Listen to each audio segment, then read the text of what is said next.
Welcome back, one and all, to ECAC Esports.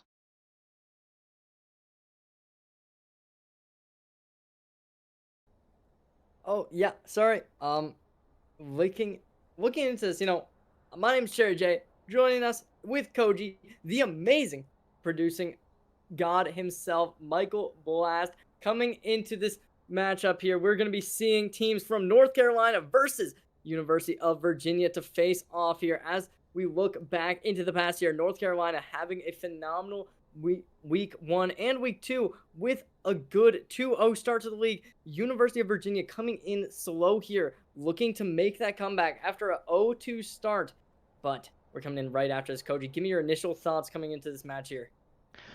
So, with UVA being the clear contender here, the strongest of the bunch, I still think that UNC, that North Carolina has a chance to kind of make a big play here. The rank disparity isn't that large, and I definitely think there's a chance for a really interesting game here.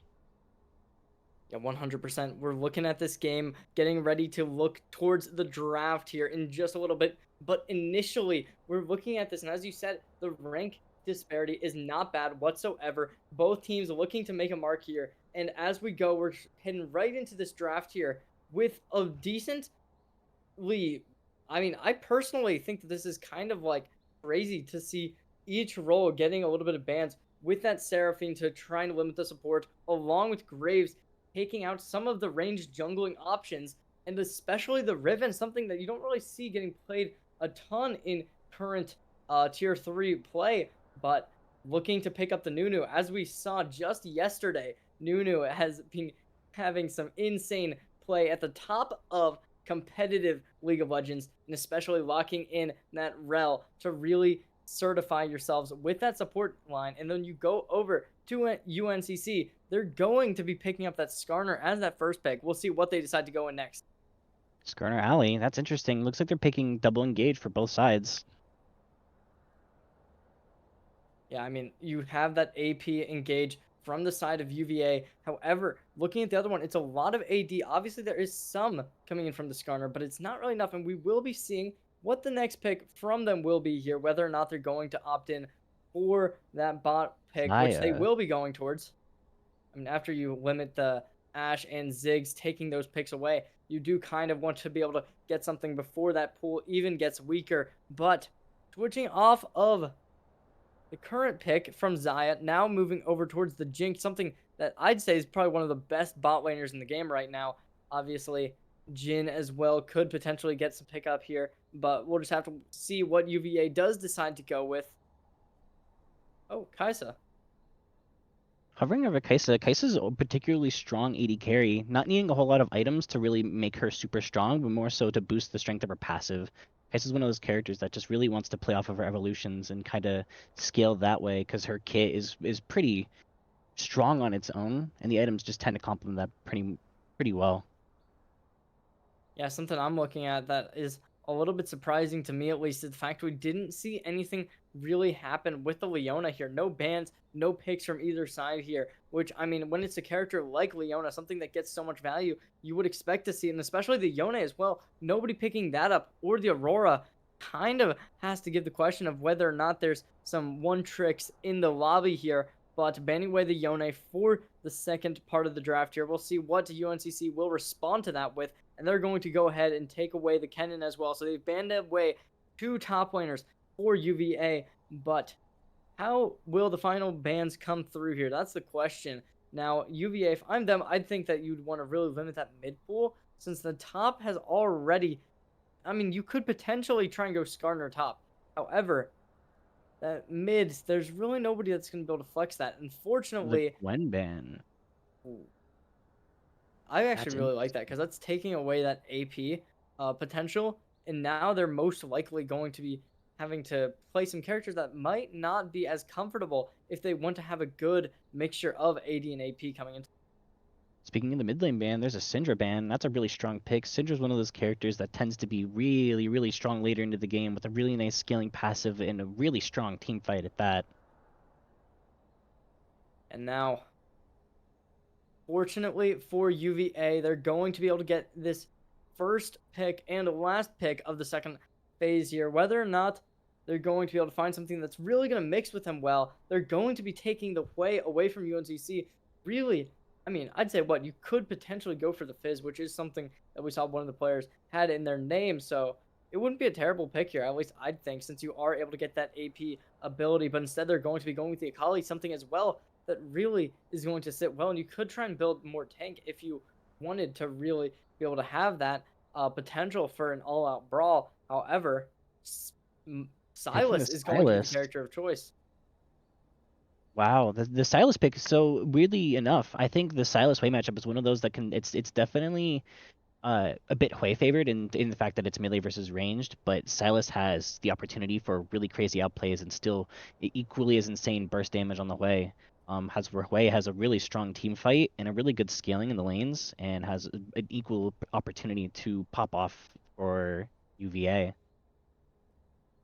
Yeah, there's the Olaf getting picked out as well for the final side from UNCC. Now we're seeing UVA with their final pick of the first map here. What will they decide to go for? Obviously, you will most likely be needing that top unless you're planning on doing something weird with that way going up towards there. But you're going to be playing this into an Olaf most likely, and they're going to be picking in towards the Camille here, which I personally really enjoy having that in the lobby.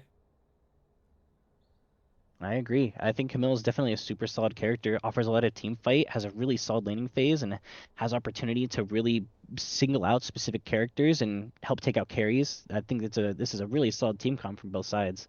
I'm excited to see how they play. Yeah, coming into this match here, I personally, just based off of draft alone, I'm looking towards UNCC to come out the gate swinging.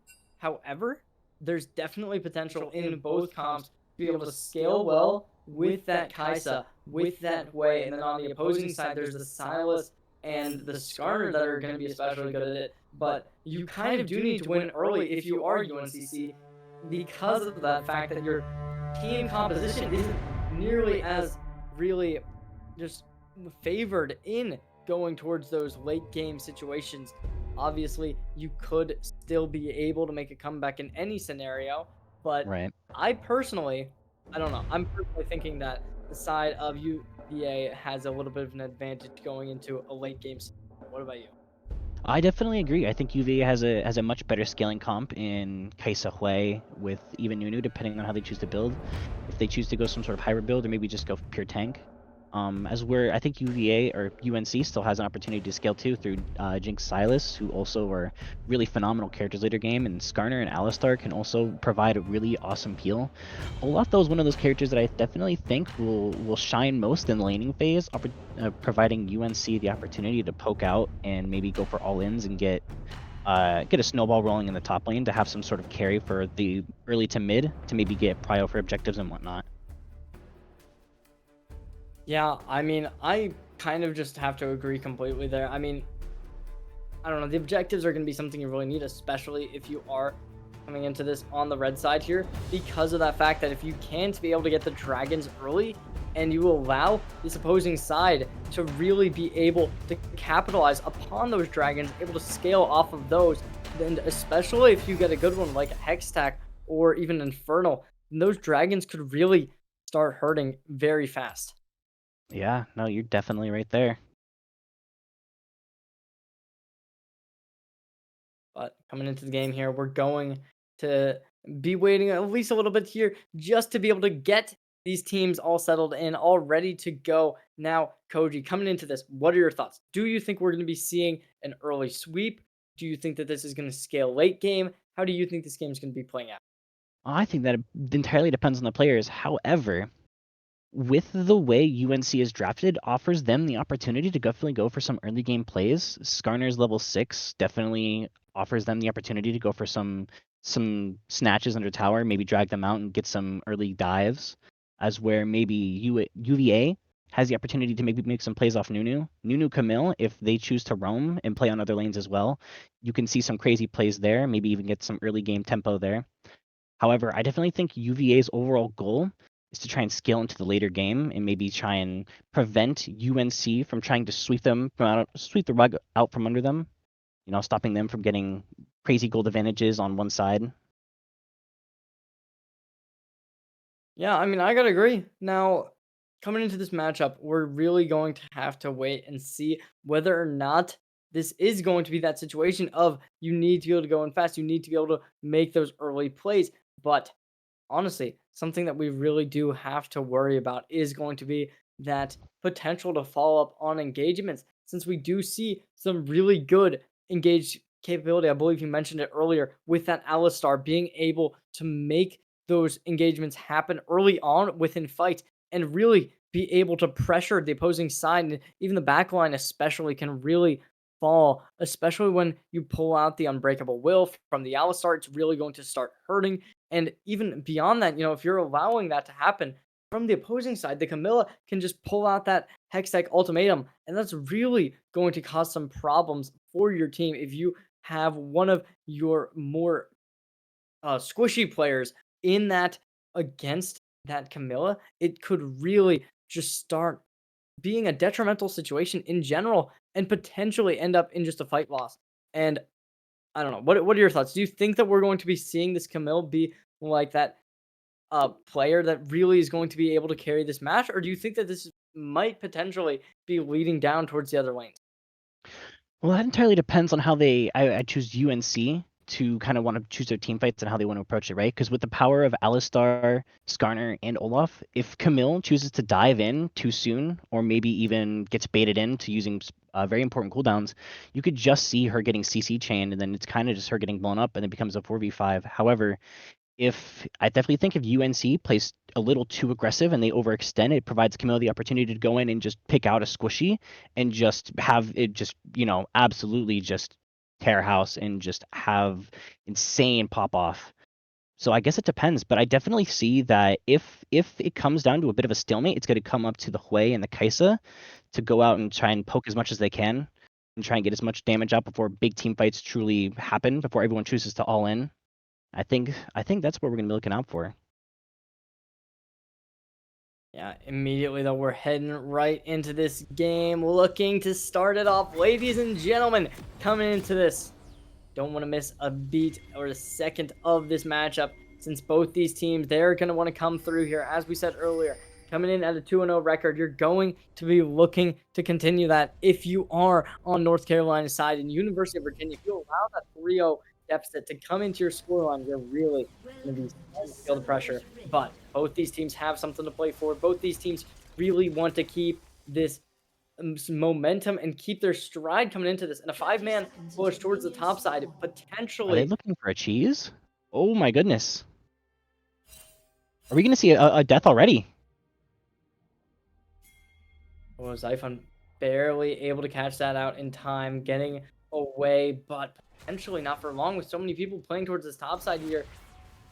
I think they might have been called out, but the way pushing up a little bit, they're going to get the detection up onto the Alistar, but just sitting in this bush, taking a little bit of chip damage, not going to be enough to really cause for concern. And everyone from this blue side now backing off of the red buff from the opposing side.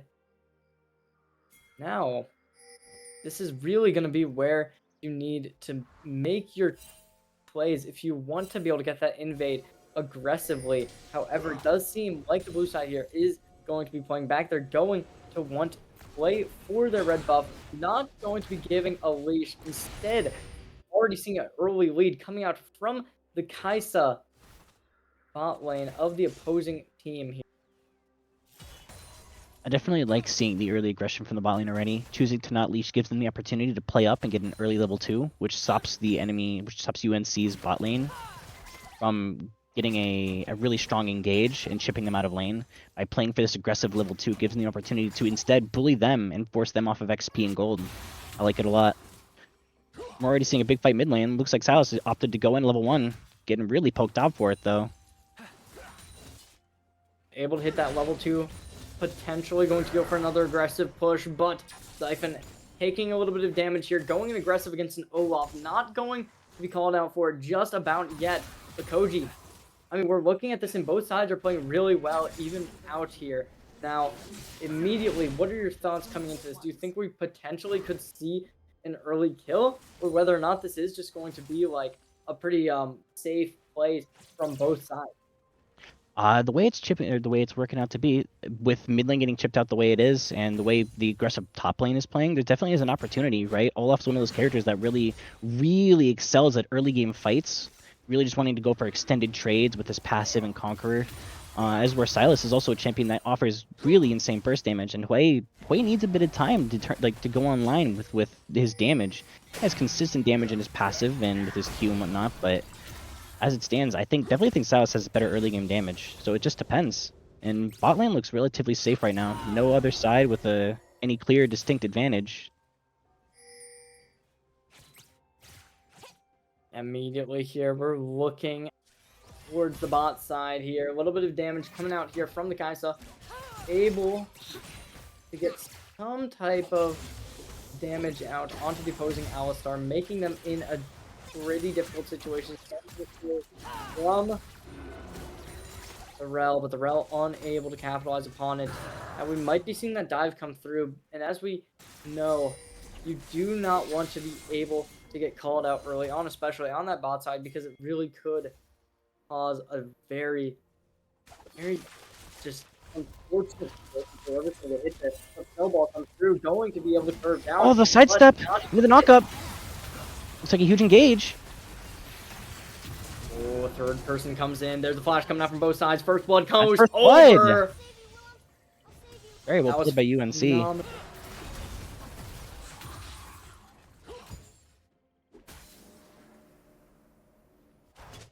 Yeah, phenomenal push there. Alistar potentially wanting to make some kind of play, but unfortunately for them, going to be backing off, not trying to get anything on that mid tower, and instead everyone just playing their lane. Now that the first blood has gone over to Furby over here, that really could cause some problems in this game.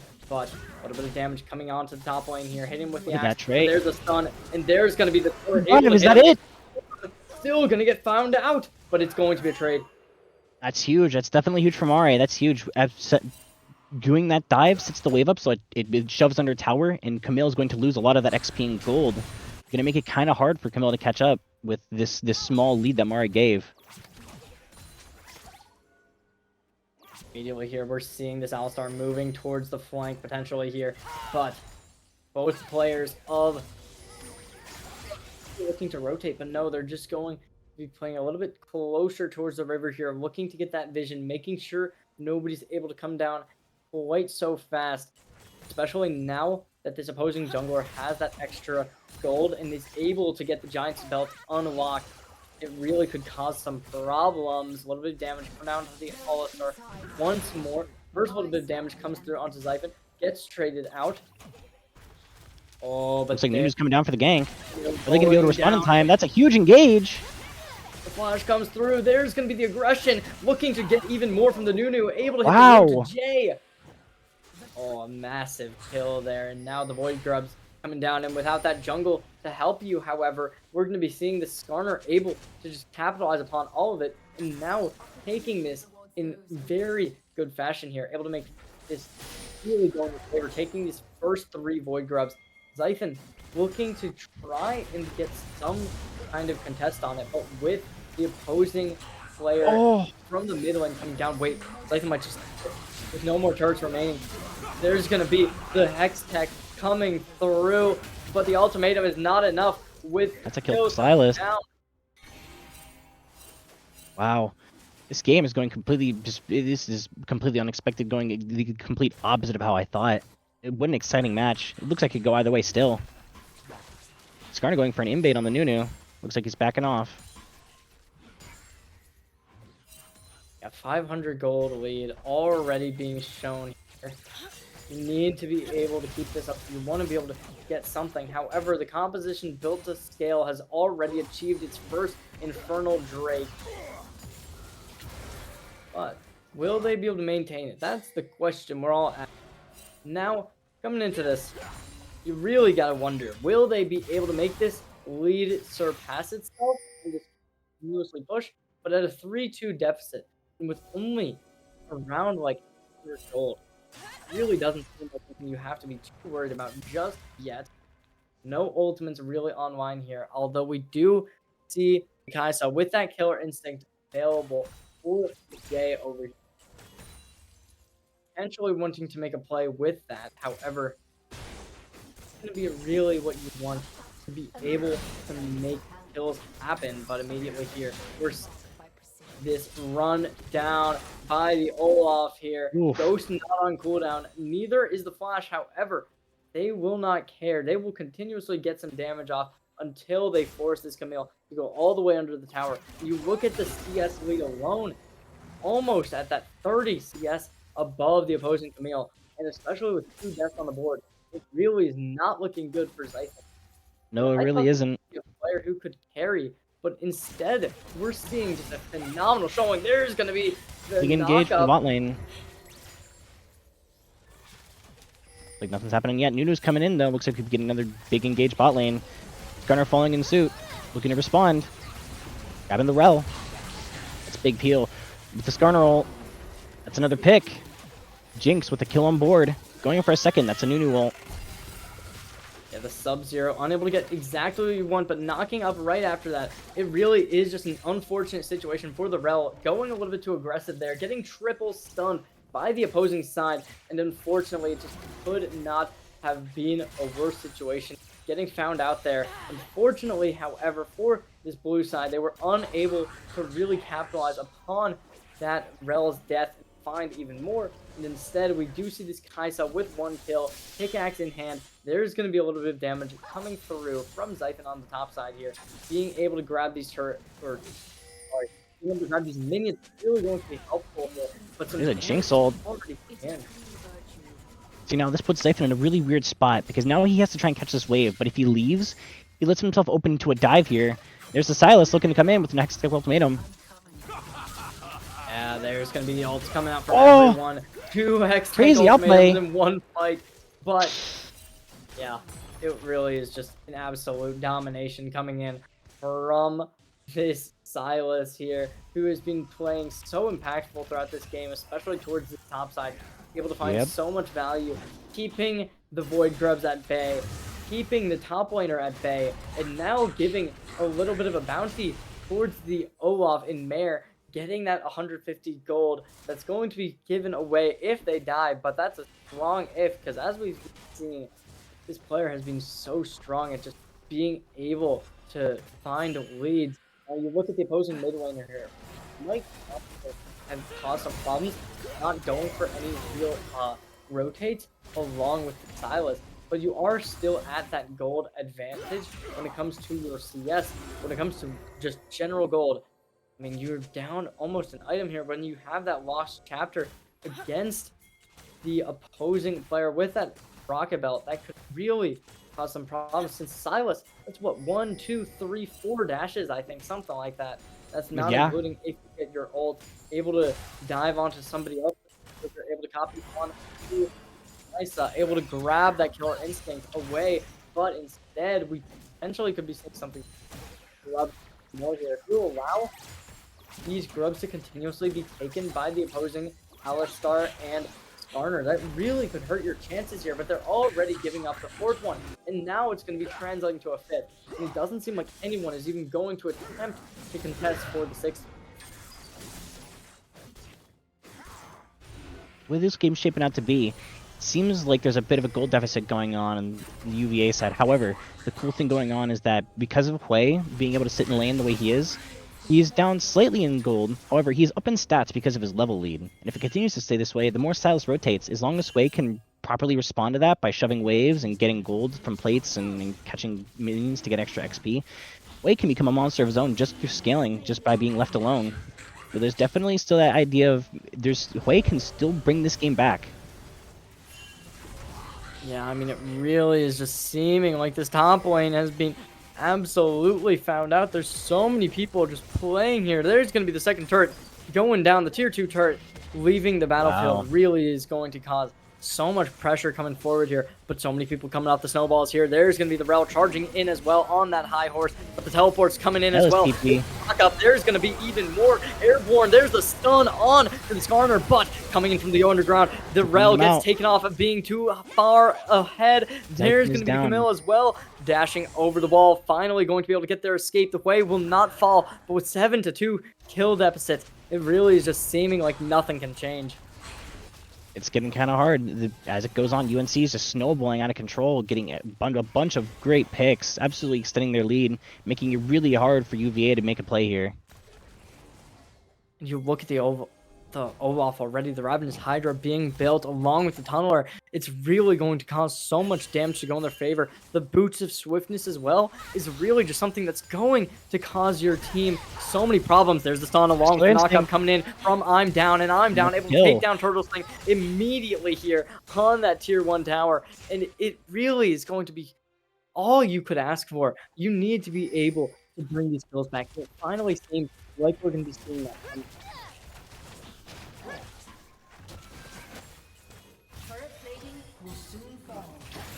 Good poking off from the Kaisa. There's an opportunity here for maybe a big fight. That's a nice stun. Keeping him at bay. Immediately, we're seeing this aggression come out on the bot lane. Stunned up. There's the airborne coming in from that Sub-Zero to get even more damage. And along with the There's the Olaf ult. Going. Look at that damage and healing. He's not out just yet. Pull this through potential. Oh my goodness. Oh, they barely didn't find that second kill. That would have been absurd if you allow that to go unpunished. But instead, it really is just going to look like a phenomenal situation coming in from this team here. On an 8-4 scoreline, you really got to start asking yourself the question, how do you come back? How do you make this deficit end? And honestly, you got to do it soon, because a 1-4 Camille is really not going to look good coming into the late game. Well, they're already kind of doing it, picking up that 600 gold bounty from Olaf on top of the 300 from the kill, right? That's looking really good for them. That Nunu getting a nice chunk of gold, picking up a Bramble Vest is going to be really nice. It's going to make it much harder for Olaf to be able to contend and start healing off of that. However, it looks like UNC is going to pick up that Rift Herald, going to make it even harder for UVA to make a comeback here.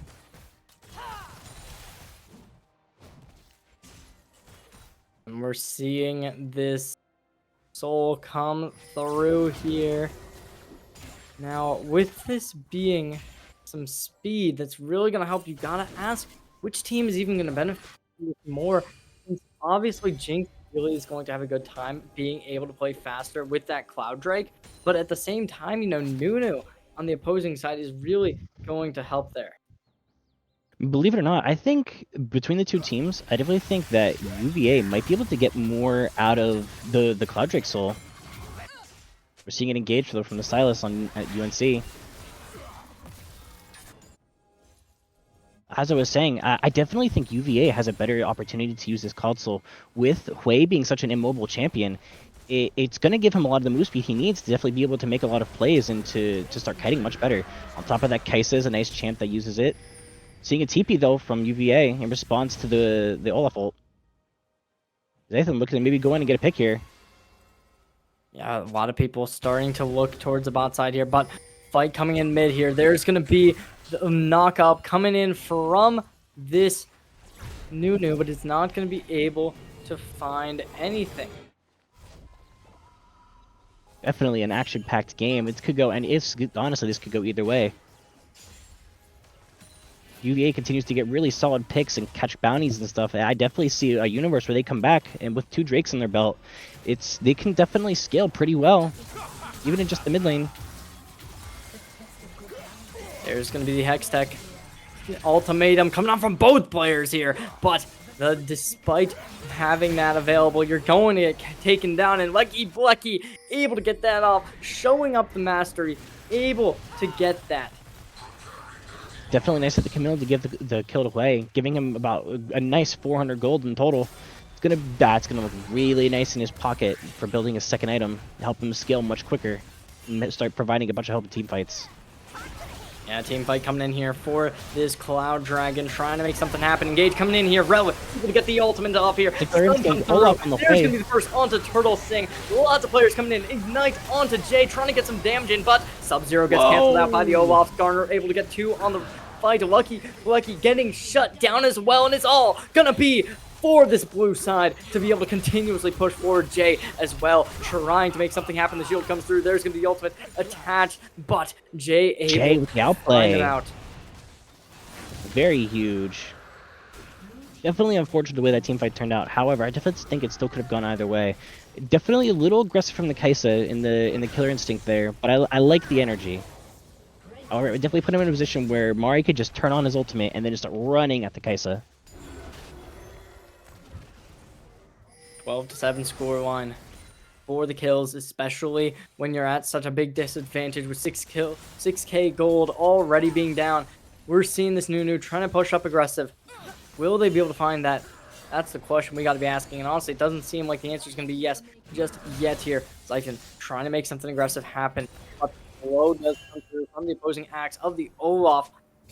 Now, a little bit of vision coming in here, trying to place those wards, getting yourself into a position that is favorable. Not going to happen. Stun comes through. There's going to be some damage. Dashing forward. We're seeing the Silas really play aggressive. They're going to be able to capitalize upon it. A little bit of a golden come through here. But a double kill from the opposing Jinx. Turtle Sing able to get that kill, able to show yourself to this advantage once more. And now you're in a 14-7 situation, and you really just need to keep going. We see the items alone. We're seeing so much lethality being collected here. With the Collector being online and the Serrated Dirk for this Jinx, there's going to be I'm Town called out. Airborne comes through. There's going to be a little bit of a stretch, but the suppression comes in, able to get capitalized on. Get the pick. Yeah, it just seems like Turtle Sing can't be destroyed. We've been seeing so many kills. There's going to be the bounty appearing above their head. 200 gold to find them out. But Nunu might be doing it right about now. Able to catch that away from Turtle Sing. Getting that stun. Going to be able to bring it back for Mars. Not taking the aggressive. Instead, we're going to be seeing everyone on this team be able to back out. The farther this game goes on, with the way it's turning out, it's going to be much harder for UVA to try and get back into the game here with such a large deficit and almost 8k gold. The big takeaway, though, the big shining factor here is Kaisa, still looking really strong here with 2 items. One of the few people on board with 2 items. Immediately, we're seeing this Nunu trying to play aggressive here, clearing out the bush, able to throw that snowball in, make sure nothing happens, but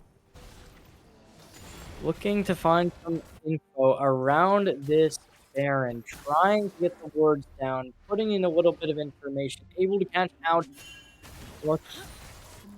but with that way spotted out, is that going to be enough? There's going to be some aggression coming in here, a little bit of damage from the side of this Nunu, looking to come down here.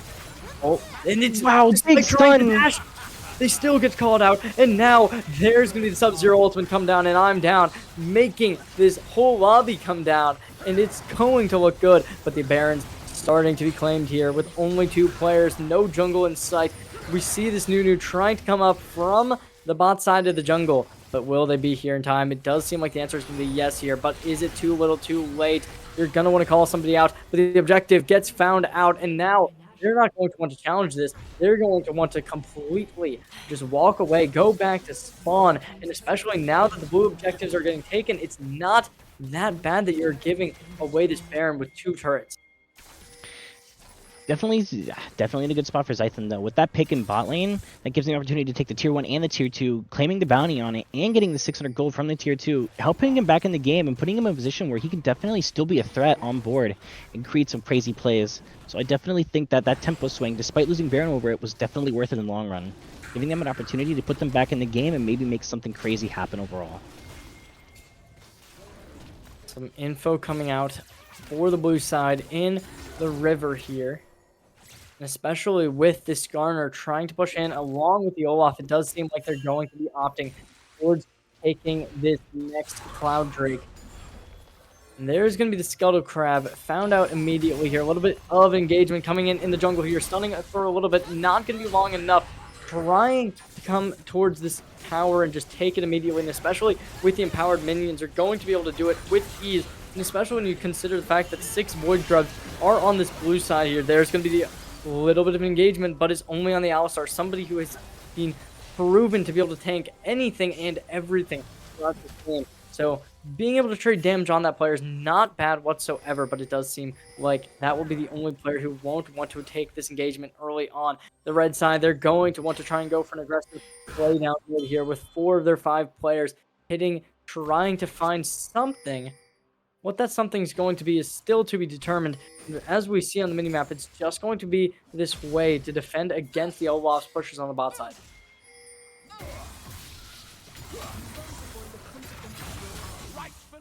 Aggressive play coming in here. There's going to be the Rocket Belt trying to dash away. Able to get the stun off, and now... Easy. Jay able to finish it off pretty early and pretty well. Not allowing any kills to go on the opposing side. Only a 7k lead is removed. Rill taking off the horse. But still alive to tell the tale, to be able to get back on and to be potentially able to cause some damage. But with this snowball coming in, Mars trying to make something happen. But you still do have that ultimate that I don't think has been used yet. And that really is going to help being able to get CC immune. And especially against a composition like this where you have that Rel, where you have that Camille, where you have that Nunu, and especially the Hui as well. It really is going to be so good to be able to use that type of ability. And something else we haven't really talked about is the general, like, aggression and just phenomenal plays that this Skarner has been doing, especially to collect these objectives comparatively. I don't think we've seen anything really that has been free that hasn't been taken by the Skarner. Meanwhile, you look at the Nunu. Well, I mean, yeah, they've been playing proficiently. They've been taking lanes to help get their team advantages, but that advantage has not been translated into kills, and it has not been translated into a lead that can really be used well. Yeah, I find myself tending to agree. It definitely seems that Skarner is definitely really performing here, putting their team in a really nice position to play scale really well into the late game, and maybe even make something happen mid game and possibly end soon. Still got a little bit on Baron buff before it wears out. Maybe even push another tower here. Find themselves a Nexus, or not a Nexus. Find themselves an inhibitor. Immediately here.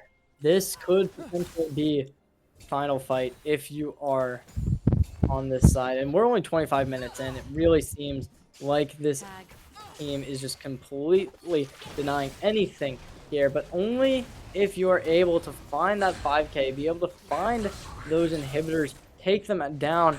But lots of players in this jungle trying to make some sort of skirmish occur here. Potentially just be able to call out this Silas could be the play that could just put you over the board. It really seems like this red side is really going to want to go for it, with a lot of people playing in this bush, trying to move towards this top side slowly here, especially with the Hui going in towards the top lane. And we see both the top laners splitting off onto the bot side, and now that could really be the punishment that could help your team, since as we've seen, the Camille has not been very proficient at being able to team fight. However, the Olaf has, and if you're able to collect that Olaf and force them to play by you, it could really help your team here in able to win this engagement in this 3v3 situation that could be occurring soon enough. But instead, we do see Nolan and Zythan. Oh, Jay moving over towards this, especially with the Nunu to support. CC immune comes through. And Jay might just get called out. Oh. Getting a pick still, getting 2 picks. Can we get a third? Mariab's going absolutely crazy. Oh my goodness. That's a triple. Mari with a penta? That's a quadra. Yeah, it's not going to be a penta just yet with the way backing up, but it really just goes to show how strong you can get just by bringing no CC to the battlefield and being able to just phenomenally decimate this team. And instead of being able to scale well, we're seeing a phenomenal destruction and deletion. And now that's going to be game number 1, finding the series to match point here and potentially going up 1-0. That was definitely something. I can't say I'm too surprised. Olaf definitely excels at playing early game skirmishes, going for crazy all-ins and just insane dives. And definitely got to do that all throughout the game with his team, supporting him just enough to give him all the gas he needed to really go crazy.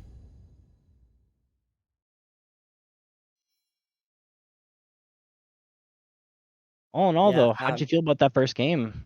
honestly, that first game was a spectacle to watch. We saw some pretty early leads come through, and the leads could not be broken. And instead, they were just continuously brought up and up and up. And Koji, I think that it could potentially just be another game like that if we don't see some changes coming in from the jungle, from the top lane. And honestly, I think that like their bot lane looked good. Their bot lane looked phenomenal throughout the entirety of that match, able to keep up the pace that they wanted to be playing at. Unfortunately, when you're playing that scaling bot side, you really gotta be.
I mean, I definitely think that we're gonna have to see some changes in the picks in top and jungle, or we're gonna have to see some ban changes to maybe ban at that Olaf and stop them from snowballing again like the way they did.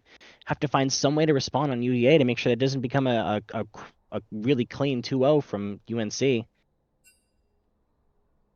Yeah, UNC, they're really showing some value and showing some power throughout this, but will they be able to bring it in and be able to just completely turn this around? Since honestly, that's really what you got to do. And if you can't do it now, you're probably not going to be able to do it at all.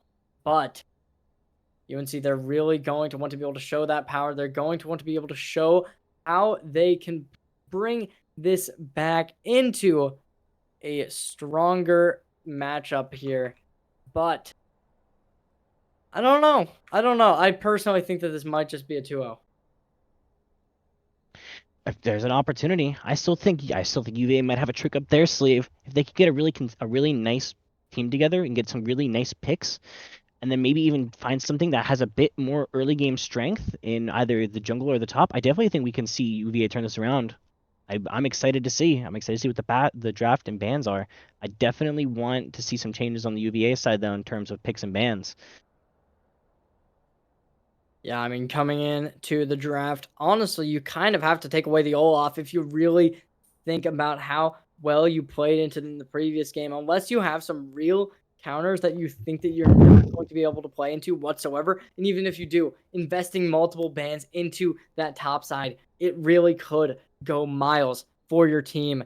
But you also got to think about it. I don't love how they just allowed that Yone to go unpunished, but you honestly might not even want to worry about it since we didn't see it get picked up whatsoever in the first 3 picks. If you don't pick it up, then you're probably not going to pick it up ever. So coming into game number 2 here, personally, I think you ban out you're gonna want to ban out the Olaf. You're probably gonna want to pick up another top ban just to Hmm. be able to give your Camilla some space if they do decide to continue going with that. And honestly, I think you kind of have to stop doing that since we didn't really see the Camilla able to help with the Void Grubs whatsoever, and it seemed like it was a similar situation for the Nunu. Despite having the movement speed to be able to make plays all across the map, they were unable to really be able to find most of the objectives and contest them, and instead, we really just saw the Skarner going unthreatened throughout the entirety of that early game, being able to pick up 6 Void Grubs, being able to pick up 2 Drags, and it really seemed like they were able to do it without really any worries whatsoever.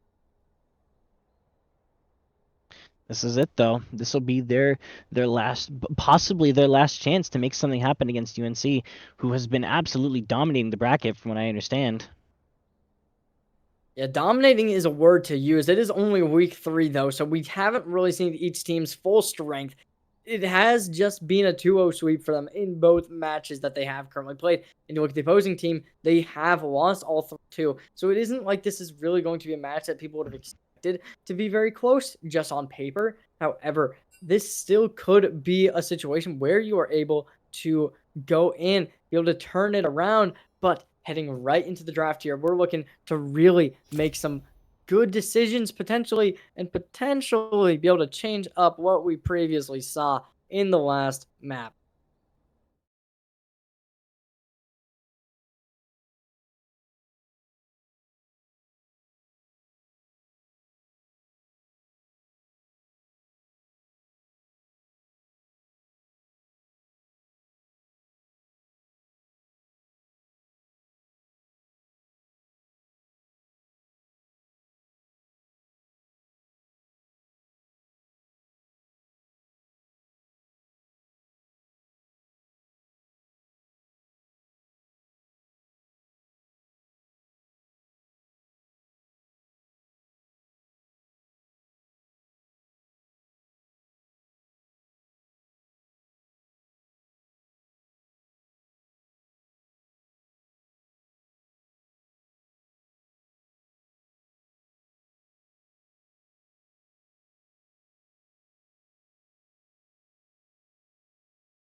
To mention for team fights and its ability to lane, nice sustain and is passive and ways to stop Renekton from just engaging and going for crazy dives. I like it. I think it's a very solid pick. Yeah, I mean, honestly, I kind of really have to agree because if you think about it, like we did see this Camille playing very aggressive in the previous matchup. So if you're able to knock this Renekton playing in a similar playstyle potentially into your tower, you could really have a good position going for you coming into this match. We'll just have to wait and see how they decide to go forward here. Now, obviously, both these teams, they're going to want to like play similarly. But the question I have for you is do you think that this Renekton is going to be able to get ahead? Or is it going to be the same thing as last game where we saw the opposing top laner? First it was an Olaf. This time it's going to be a Gragas. Do you think it's going to be the same thing where they are able to get ahead extremely early and extremely proficient?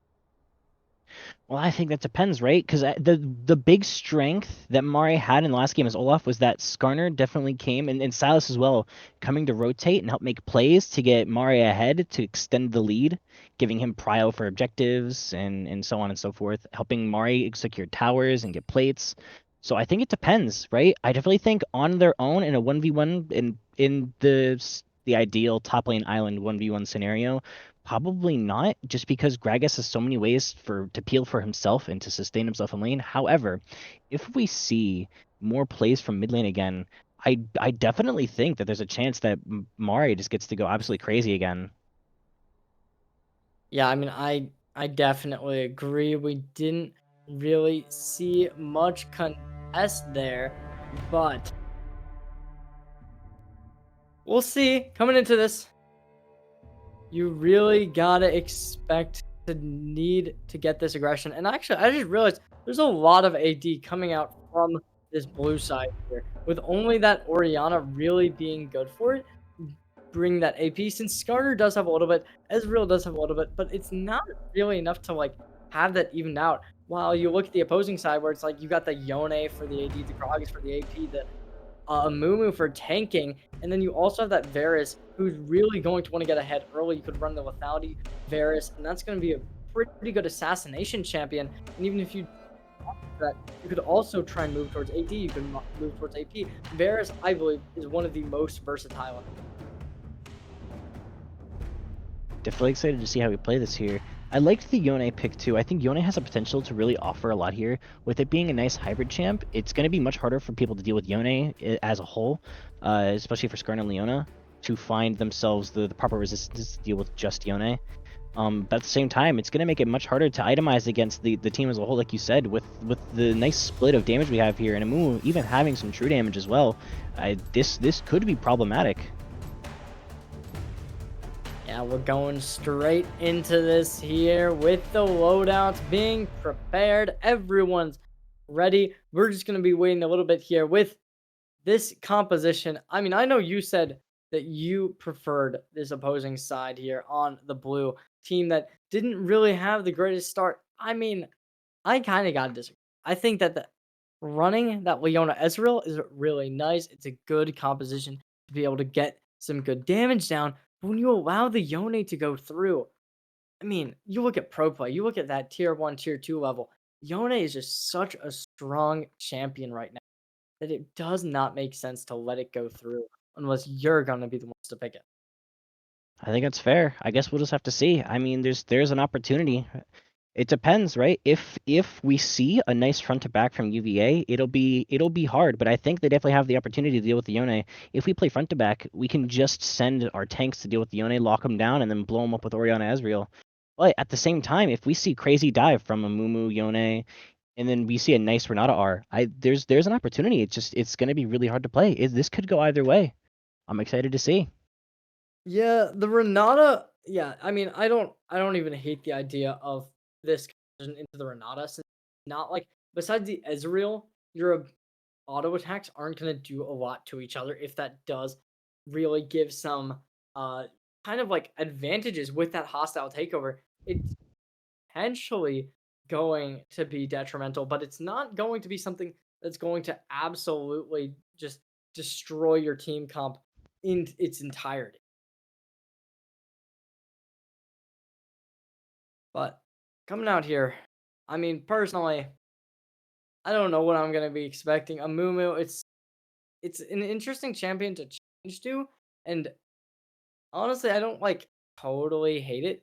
And then we see the Skarner moving sides first going to be on this opposing side, now going to be moving over, which I mean, honestly, I like it a lot because it's going to limit the movement and it's potentially going to give I'm down the ability and just the kind of control over a champion who kind of needs to be able to know where they're going instead of just be able to go anywhere and hope that they're going to be in the right place.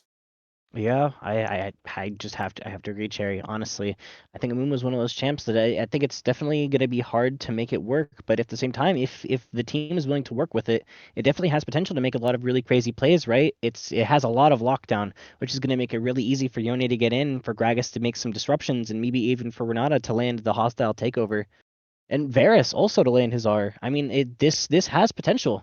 I definitely think that either side can could really go crazy here. I definitely think though overall the explosive power of UNCC's comp is going to be something to be really mindful of. Yeah, we're going to have to wait and see coming into this right about now, ladies and gentlemen. Coming into this with a bang. Both these teams looking to be able to take map number 2 here, but only one will be able to do it. This is it. This is Welcome to final Summoner's map Rift. potentially. If you lose it, if you are UWC, I mean, or you really can't. It's The not first something to where the leave University of spawn. Virginia, if you lose this map, you're going to be in that terrible position going into a 0-3 deficit. It's just gonna be something that's gonna probably kill your mentality. Yeah, it's going to be it'll definitely be hard to recover mentally from that. But no ways in to cut them out just yet.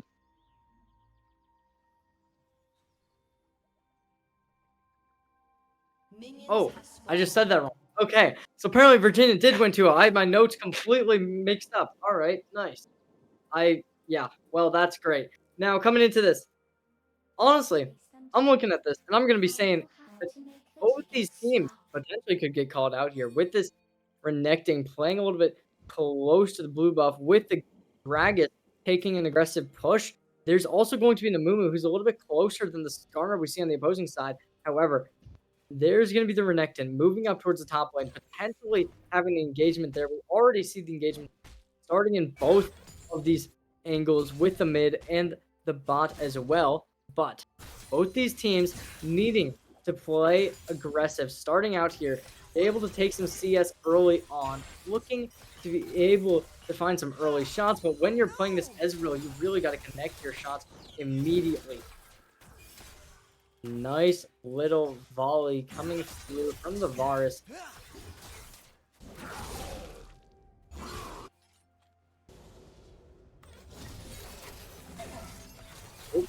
Come through, there's some damage. Jay able to get a little bit off, but it's not enough. We start Wow. coming through from the Varus, able to get some damage off on both sides. There we see an aggressive level 2 leading to Leona losing half of their HP over it. Going to be pretty hard to kind of come back from this. If they continue to push there and extend their lead like this, it's going to be hard for for UVA's bot lane to try and play this out. Trying to get another root, unable to hit it. There's going to be the W coming out from the Yone in the mid lane. A little bit of aggression. Stun comes through. Not able to get hit by the turret just yet, but the damage comes in from the Gragas here. Getting traded out. There's going to be the stun onto Zyphon, but it's not enough to find any real damage worthy of being forced to make that recall, forced back up. They're going to get stunned up a little bit here. Both these players needing to be able to play aggressive. There's going to be that barrel getting drinking right up, taking some sort of damage from this top lane. Really Alright, not in a seems like particularly great position though. Running low on mana has going to force a recall here and then pop a TP to try and get back in the lane without losing too much. Zython though, looking really healthy, looking really nice in this lane. Ari opting to stay though to catch the wave. This could be kind of rough for him. This is a whole different game than what we saw in the first one. This Renekton pick, so much more power coming in from what we saw in map number 1 with the Gorilla. But there's gonna be some dashes coming in here, not going to get the kill, but it's going to get some damage off onto the Orianna here of team coming into this mid fight, potentially going to try and play for the dragon. There's gonna be Q coming in. There's the dash, being able to blink out. Jay's going to not have to worry about potentially dying, but with that Leona falling behind, you're going to want them to be able to get that engagement onto one of your opposing bot lane supports. Unfortunately, they haven't been able to really call it.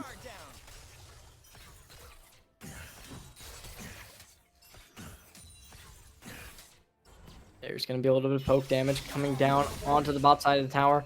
A little bit of a root comes through as well, but we move up towards the top side.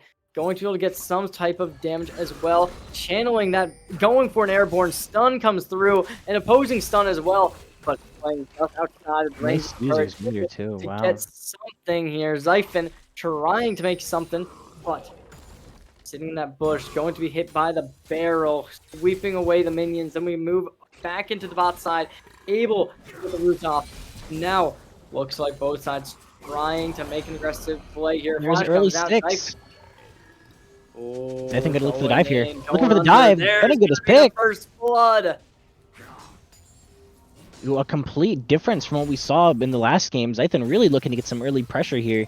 Playing Renekton, a really nice early game character, looking to really stat check the Gragas to stop him from trying to play his game and scaling out.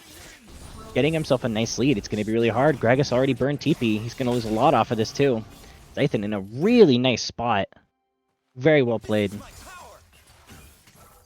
I was thinking that this red side would have no trouble, but unfortunately for them, they've really been having to work to maintain the same levels that we're seeing this opposing team play at the Niners. They're down a 600 gold lead now, and that's really going to cause some damage coming into this. We see the CS being better for this team in general as well, with so much going in their favor. How do you lose? Handling back, calling over towards the spawn. We see both Turtle Sing and Lannistrick trying to get something, but blue side, despite losing the dragon, they are going to be able to gain the void grubs. Are definitely going to be help coming into this. There's the suppression, able to get that going in, moving. I'm down over towards the turret, and now taking some damage. Mari potentially wanting to take this 2v1, or at least keep I'm down here as long as possible. Are we trying I'm down to missing that ult. Really just unfortunate. It's not good whatsoever. 700 gold has been the lead that has been developed here. And now going in aggressive on that Yone pick once more here. We're seeing this mage able to get something. Airborne comes through here. There's going to be the W along with the Q to try and back up some damage on to the opposing mid lane here. Zython pushing in to the opposing side's lane here. That's going to want to get a nice proxy off.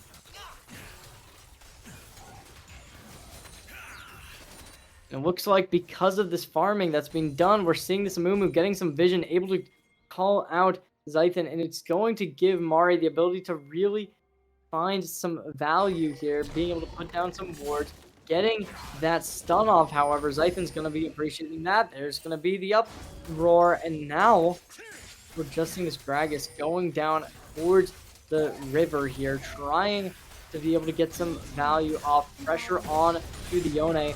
And go even further, but there's going to be the stun. I'm down, able to get that off right away, pushing forward here. Not going to be able to secure a kill, and instead we're going to be seeing the Yone backing off here. A little bit of engagement towards the bottom, potentially here with the Renata Glass going in. We see this Fog of War potentially come out in favor. Oh, if this war doesn't get soon enough, they will be in a bit of a desperate situation, but it will. There's going to be a good situation for this bot lane here of the blue side, able to get back right in time. Without skipping a beat, they're going to go right back to fighting in lane, fighting for these minions, and fighting to really secure the lead that they have put up. And it still has just been in their favor time after time, and it doesn't seem to be ending anytime soon. See if you can handle this. Varus hitting 7 with the level lead. It's gonna be really hard for them to try and catch him out. That level lead's gonna give him some nice stats too. Nice Oh, thing there's the knockout. here. However, Skarner is looking. This could be a dive. This could be a kill for the Orianna. Yeah, I wouldn't say that it's right out the gate yet. I'm down trying to make something aggressive, but the tower is going to be able to capitalize on some damage, giving a little bit of a secure position, forcing this Skarner to move back into the jungle here, not play too aggressive. And it looks like we see the Amumu here trying to potentially go for an aggressive play in the mid lane here. Minions around. There's going to be the stun coming through, ulting as well. There's just the kill, potentially no flash available. And without the flash, we're going to be seeing the kill come through, making this a 1-to-1 situation. Gold still hasn't been traded out here. We still see a lead, much being given to this blue side.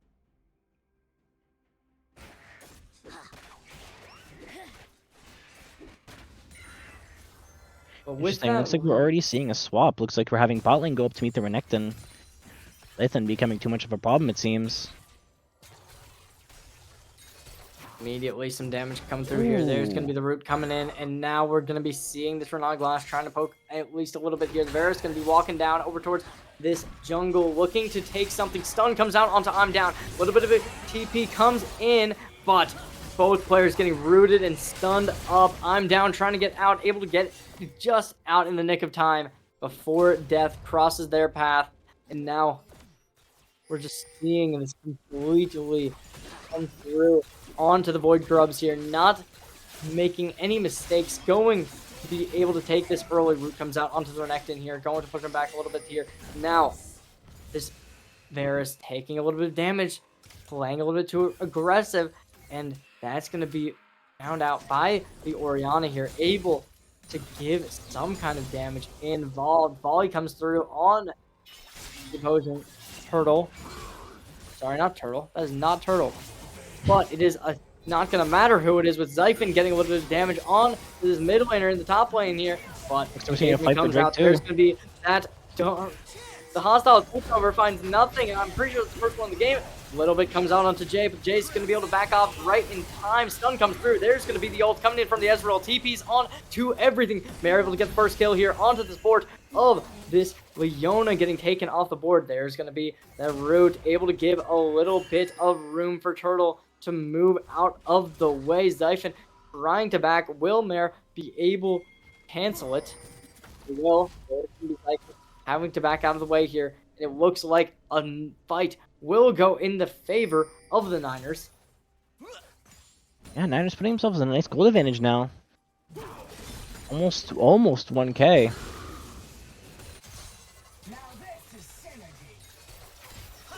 Okay, potentially getting taken down here, but they will be able to get some good damage off on to the opposing support of the Renata Glosk. Now we see both top laners in the bot lane. Opposing mid laner playing towards the top side, and both bots playing mid. Every lane being swapped, every player being going away. Ult comes through from both sides. The chains are there, but the chains don't find the kill. There's going to be Zyphon trying to dive under tower. Or no, that's Mare diving under tower, and Zyphon's going to be able to capitalize upon it.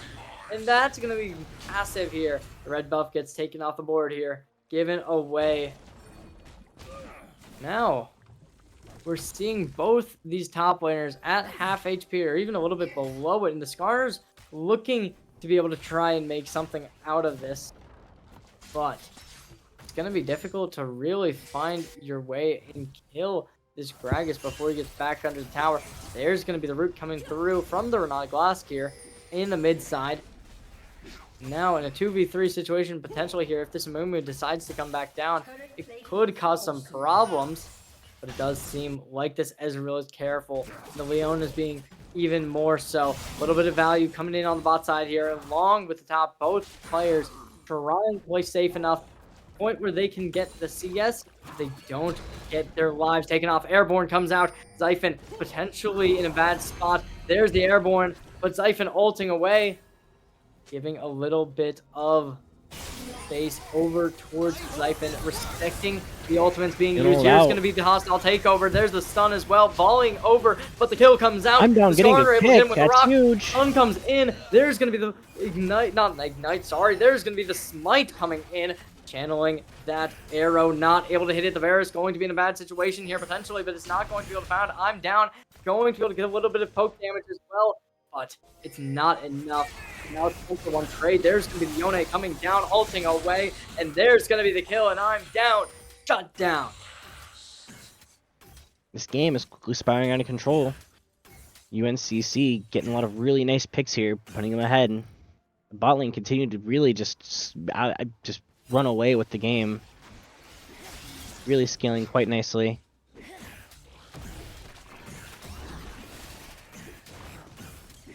Herald being taken off the board here. Looking to be able to get that on your side. There's going to be. And now, 2 to 4 leads being created. Going to look good. It's going to look strong. You're going to want to keep this up. Summoning that Rift Herald onto the top side here. The Orianna potentially going to be called out, but there's nobody really to take advantage of that. And now that's probably just going to be a wasted Herald here, unable to find much value whatsoever. And not going to look good. It's not going to look great. The objectives are around 50-50 here, with each side having their own dragon and their own 3 void grubs. There's going to be there at half HP, looking to be able to get into some aggression. Zyphon stunned up here. There's going to be the barrel going down, able to get some kind of damage, but it's not enough to really consider this in your favor. Going to have to back up onto the tower here, and now it's going to be a little bit of an even game once more here.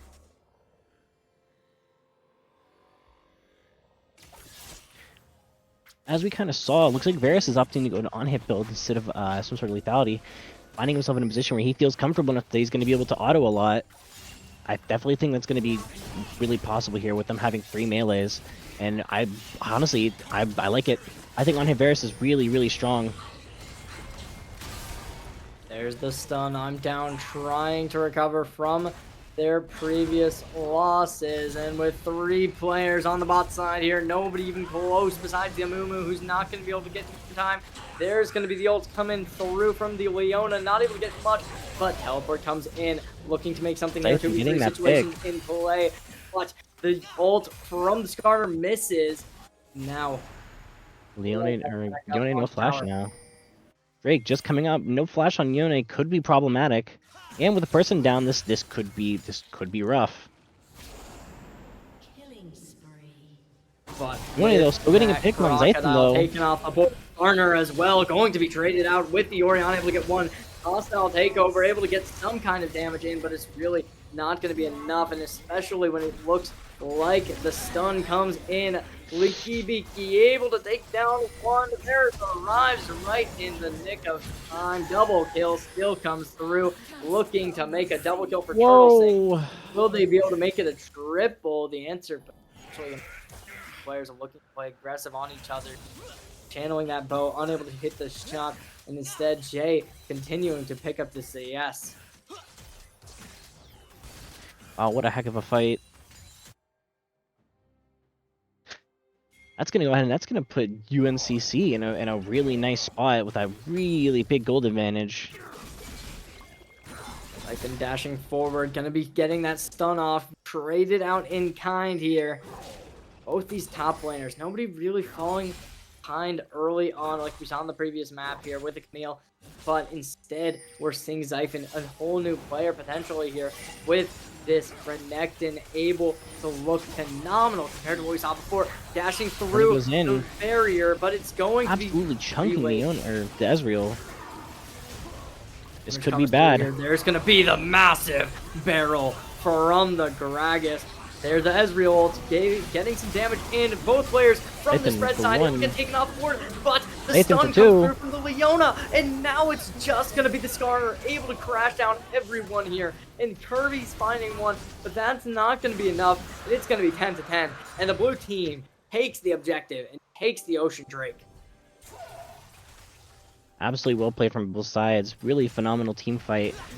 Good job on UVA. Absolutely putting them back in the game, giving them the second Drake, putting them ahead on objective, at least for Soul. And then it's gonna put them at a point where they only need 2K gold to tie. Looking like a much closer game overall. Especially after that tower gets breaking, the tier 1 gets destroyed. That's going to give some advantages here.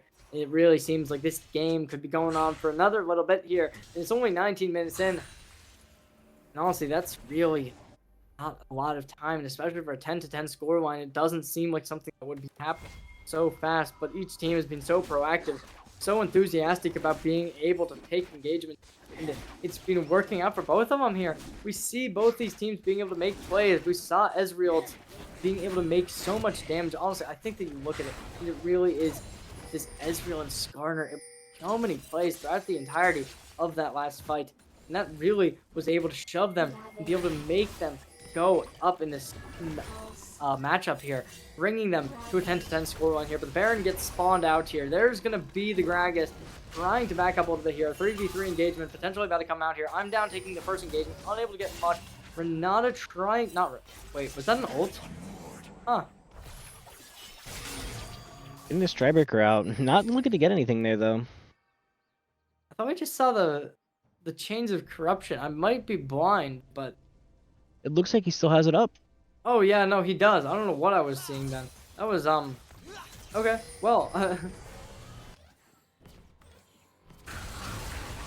oh, missing. I'm down, that absolutely just whiffing that Skarner ult. Not gonna look too good right there. We see this Gragas trying to make something out of nothing here, but there's gonna be the Yone, unable to hit the ult. A little bit more. Strikebreaker comes through here, but Strikebreaker's not able to make this Yone disappear here, able to get the knockup, but brought back to their original point of connection. Now, see the Scuttle Crab being broken. Looking to re-engage here though. It's gonna be problematic for Zythan. Zythan popping the ult, but that might not be enough. Oh, Burning the flash! Oh, that's so unfortunate. Putting Zythan at a severe disadvantage. Especially if they end up looking for a fight on Baron now. However, we still have the TP. and All not TP's having up that across the flash board. is real here. And that's gonna hurt not having that one. We're seeing Jay still able to contest these minions as usual here. Will we be seeing this Baron being opted for? It does seem like the Skarner is going to be going towards that. However, we see the opposing Amumu really playing over towards the right side of the map instead of going towards Baron, like what we do see from the opposing side here.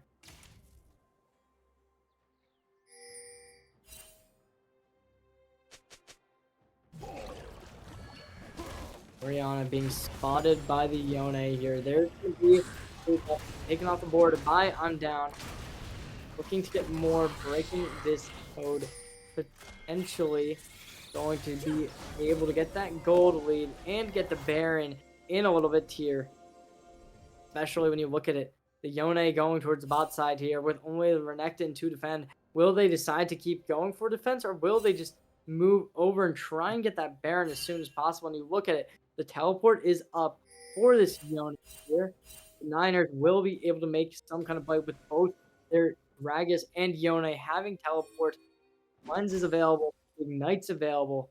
Everything is good for this team. However, they don't have Smite on the line, which could potentially prove to be a problem in this match if they do decide to have some sort of Baron play. However, it does seem like the Mumu backing off, not going to even attempt to try and call for a Baron. And now it's going to look like the blue side is potentially going to want to do that with them breaking vision here. There's going to be some damage coming out onto Zythan, but not going to be enough once more. But Airborne comes through. There's the stun as well. And now, Wow. potentially Gragas could die here, but no. Barely able to get out. The stun comes through. There's going to be the second root. Oh, he's only going to take him to kill. That's unfortunate. being able to find out a top laner with just a support and a mid laner really going to show how well this team can play together. But it does seem like the call out's going to come out. Berserk appears. Kirby able to find out I'm down, bringing this opposing jungler to their knees. And now it's 11-11 with this scoreline. Nobody go towards Baron, and instead opting for this next dragon being on your side to make this House of Dragons appear to be 2-2 if you're able to collect this. Which honestly, Ocean Dragon's not the best, it's not the worst dragon to be able to get this in this matchup here. But to be able to put so much pressure towards it, like this, however, I would have appreciated if they went towards instead. They could do it. They've been able to get to a point in this game where they know that they're able to fight well, but instead they're going to go for Dragon. Potentially next, they're going to look to maybe go for Baron with 3 players backing spawn. I like it though. I think the Dragon plays smart, puts them in a position where they're tied for souls. This gives them, it puts them 2 Drakes to the soul point, and then at this point, because I guess the big concern is, right, if they go for Baron, does UVA just opt to do Drake and get another drag for themselves? So I like it. This prevents them from trying to get anything off of that and helps to put them ahead still, with a nice still 2k gold lead. UNC just playing really well as a team, locking them down. A lot of people opting for the extremities here of this Baron pit. We see people coming in through the mid side. We see people over towards the spawn of the blue side. But with so many people coming in, we see 2 on the bot side here. But the Yone does have teleport along with that Renekton, so it really is just going to be a game of chicken. Who goes for it first? Going in, able to find a little bit of damage, but the turret's going to be able to find more. And now this Yone backing up completely here, but they still want to be able to make this Renekton stay, not go towards the fight. That's potentially going to be really good into this. But first off, we see this corner get some damage. There's going to be the engage coming in with the Ezreal ult. Not going to be able to find enough to really secure much damage to make it fully back off. Root comes through onto the Skarner, not going to be able to capitalize much on that. Stun comes through. Hostile takeover as well. There's the teleport. Renekton coming in on the flank here, but the flank is not going to be enough with Mare able to find the first onto Lucky Becky, but it's going to be traded out. Kirby able to find out the Leona here, taking down the first tank of the game. Jay able to get the next one onto the Mumu, taking down the jungler, making sure nothing can come out of this. Make one person come from the dead. A triple kill comes out of the gates, and Jay looking to find the last onto Mare. There's going to be Mare barely able to escape.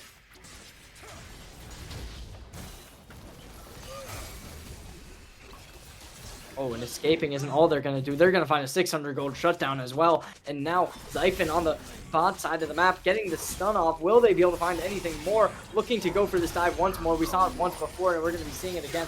And it might potentially just be an absolute misplay. Really unfortunate. Working to even up the game, though, between UNCC and UVA. UNC, though, still up about 2k gold-ish. Looking to set up and get vision for Baron. Maybe we're looking for a Baron play soon.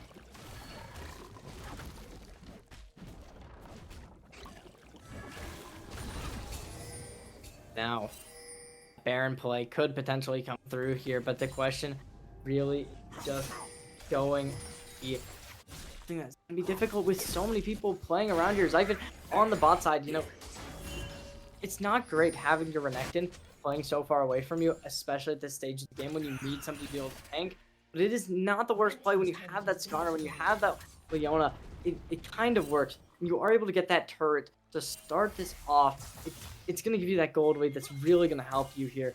But and we've been seeing this Ezreal time and time again, able to be proactive, able to be able to find damage early on, and that really is going to show so much value. Stun comes out immediately here. 2 people found out. Counter engage. Of corruption coming through as well. There's going to be the volley, and it's going to find almost no value whatsoever. I'm down trying to get something here. Stun comes through, but not enough just yet. The root's there, but the root isn't great. I'm down. However, the Amumu takes the engagement. There's going to be multiple people chasing along with them. Now, the Amumu again engages right up. There's going to be the ult coming in from the Leona, but the Leona gets taken off the board immediately. Your Skarner ulting out, finding two. The shutdown comes in, and the Orianna makes their play and makes their way on Baron. Though, looking for a really nice split push. He looks like he's gonna get the tier 3 here, and possibly maybe even an inhib. Zythan looking to back to try and meet the Yone. Smart play. The Baron looking to get taken, and without the Amumu really ready to be able to make this happen, yeah, they're not going to go for it. Instead, we're just going to see this taken off the board here.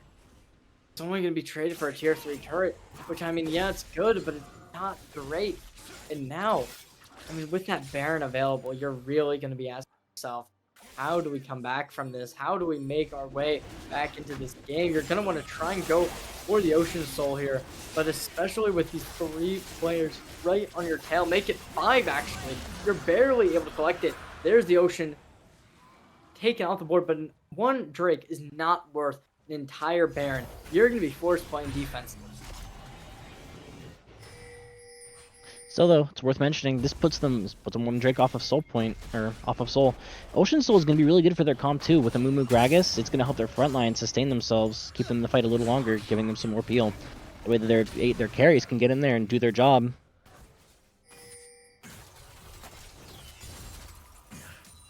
And we've seen this advantage being handed over, but it does seem like it's a bet of an even scoreline. A little bit of a gold advantage coming in here from the Niners. But especially with this red buff coming in a lot, it does seem like Niners looking to be able to split push here. A lot of people going into separate lanes here. Gragas potentially going to be able to call it out with so many people stacking right on them here. With that turret still in play, it's going to get called out immediately here. The turret is going to be falling down. I mean, there's nobody to really back up Mary, and that could potentially cause some damage to really fall. But there is still Zhonya's. There is going to be that overdrive coming in.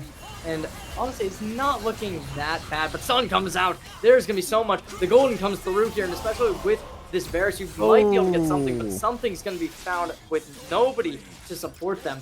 And now, the red turret is getting away with murder over here. Yeah, this has been so many times that we just see 1 player on this bot side, and it really seems like this time we're going to be seeing a teleport being used to stop this push by the Renekton. But as we've seen time and time again, this Renekton is so good at just being able to stop this Yone in their tracks. But when you look at the opposing side here, it really seems like they might be able to get something down. Hostile takeover comes through here, but we go over to the bottom side here. There's going to be a little bit of damage. Zythan able to get 1. You're able to take down the person who's really trying to be able to stop this. But unfortunately, with 1 tower already being destroyed on the Nexus here, they're going to have to play so far back. But the Baron buff should be running out soon enough, I think. But no, it is not. It still is just going to be an absolute demolishing coming in. And now the Niners, they're not going to like that. They're going to be put into match number 3. Really well played by both sides.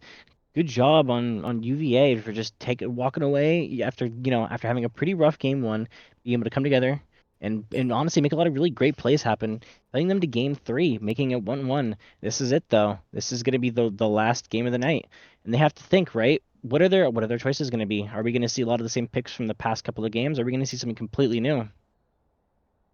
Yeah, I mean, it was a phenomenal showing from both teams. They're able to make the comeback, able to make it to map number 3. I didn't believe in them, but they really showed their power, especially when you looked at that Renekton, able to shut down the Yone every single time they tried doing anything. But instead, it just was a phenomenal match. It was a phenomenal showing. And now, coming into map number 3, I don't know. I'm excited.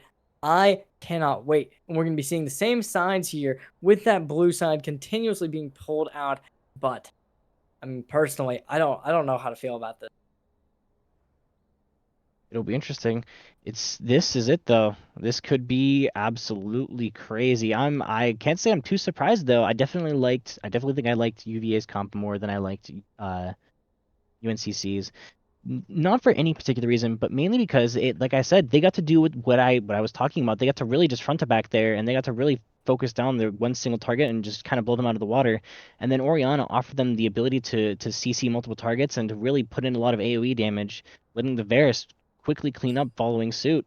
And they played just an absolutely amazing team fight. And with the Yone pulling the Renekton's attention, it really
Bands making sure that they have everything gone that they want to be gone.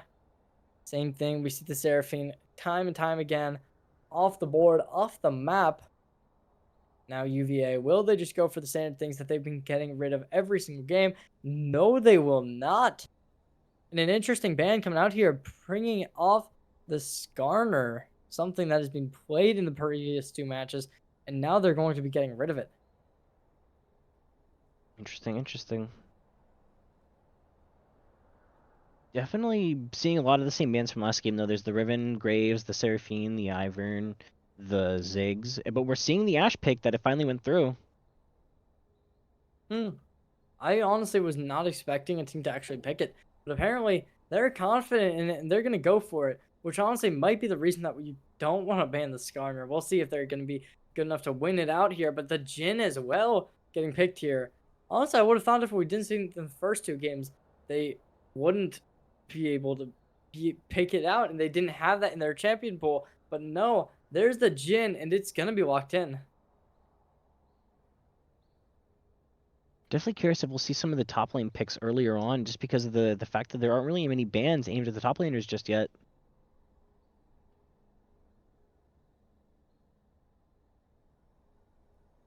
Yeah, immediately here we're gonna be seeing that Oriana come through once more, a pick that was so impactful in the previous matchup. So coming into map number 3 here, we'll see whether or not it gets the same value as it got in map number 2 here. But UNCC, they're going to be able to probably pick up that Yone, potentially pick up an Aurora. Some of the most powerful mid laners in the game are still available, but instead they're going to be going for that Jin Zhao off the bat here, locking in their jungle, and along with that, going for potentially a LeBlanc, something that as well gets a lot of value with that mage ability that you really so love to see, and especially with that assassination combo that you get, it really could be good against this kind of squishy comp with a mage and a marksman. UVA going for their very third pick.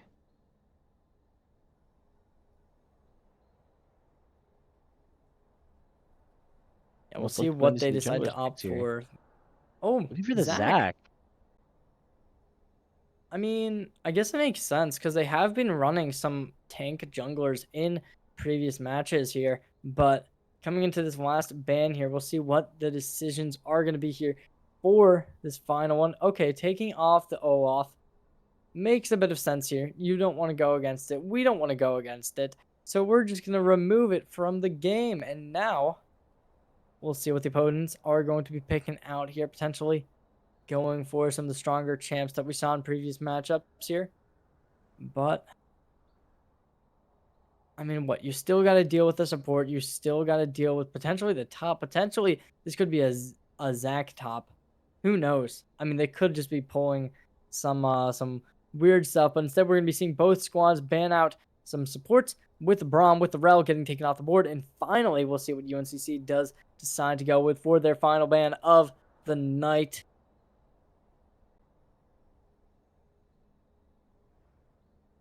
Oh, Poppy Poppy. ban. I think that's actually probably one of the better ones because that's gonna remove a support and a top option for you. Leona comes out, UVA able to lock that in with the Jin. We'll see what UNCC decides to go with. You want a engage support most likely to combo with the Ashe. It's probably going to be one of your better bets unless you want to go with something that can kind of give you just some support from the backlines. And yeah, we're going to be seeing that Janna getting picked out as well. Something that honestly, I don't think I've ever casted a Janna before. So I'm a little bit excited to see how this is going to go.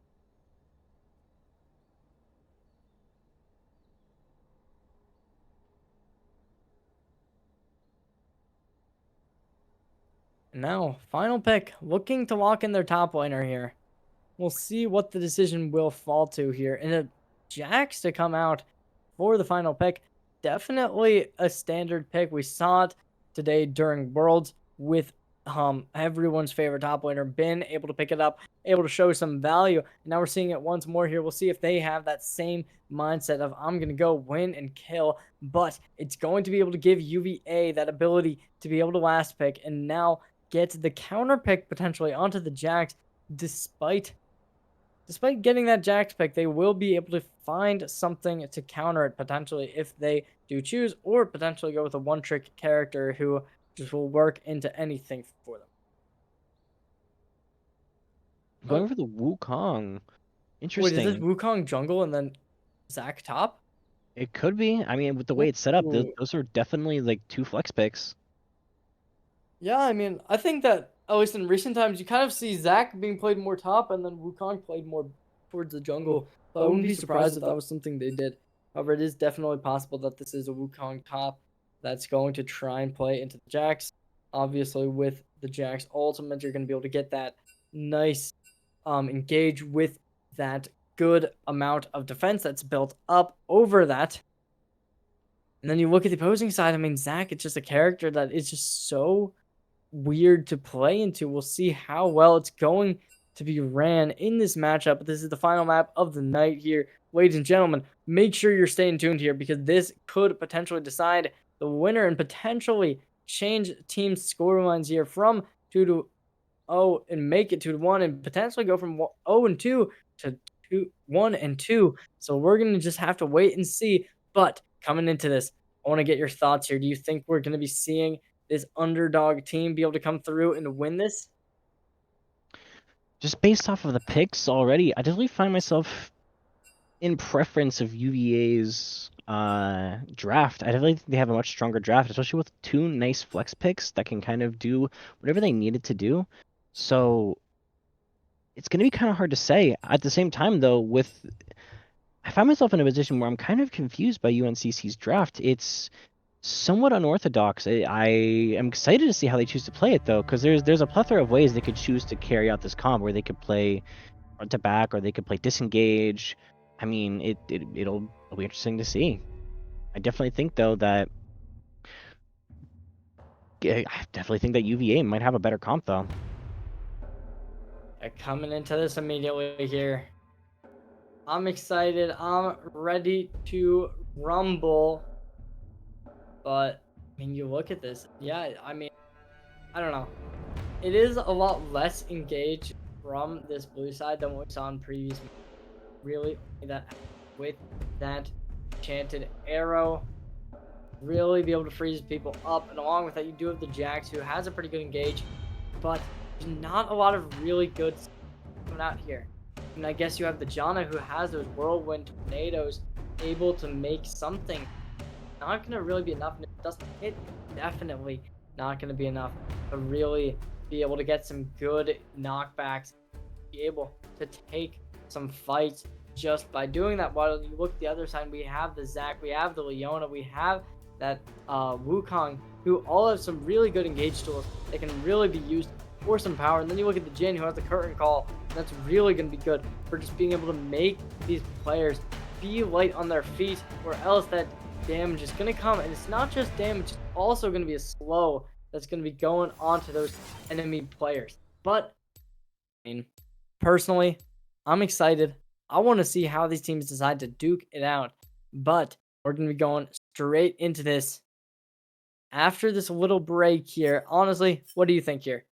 Do you think we're going to be seeing this be a fast game? Do you think it's going to be longer? Because we've been seeing two relatively short games here for the most part.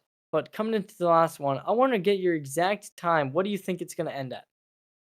Honestly, I'm expecting another 25-minute banger, something around that mark, a pretty quick game. I mean, even with the comps they've been picking, scaling or not, they've been looking to duke it out and try and settle things as quick as possible either way. So I definitely think we're gonna get another fast game around the 25-minute mark. How about yourself? Honestly, I'm gonna go shorter. I'm gonna say 1852. That's my Wow. exact prediction. I think one of these teams, I don't know who it's gonna be, because you look at it, and both these teams have some pretty like aggressive early bot lanes with that Jin and Ash. And honestly, I'd say that both of them could really just scale early on and potentially just cause a lead just start cracking. And now that's just going to be like what you have to watch out for. Being able to feed your bot lane. I mean, I don't want to say it's a likely thing, but it's definitely a possibility. And especially when you have that Jin Zhao to be able to combo with those Ash arrows. I mean, I'm just going to say it. I think that there's a good chance that this match could end quick. Yeah, I definitely see it, right? Good engages lead to really easy picks with LeBlanc and Jinzao that can easily go in and do some really crazy burst damage off of an Ash Arrow or a Janna Tornado.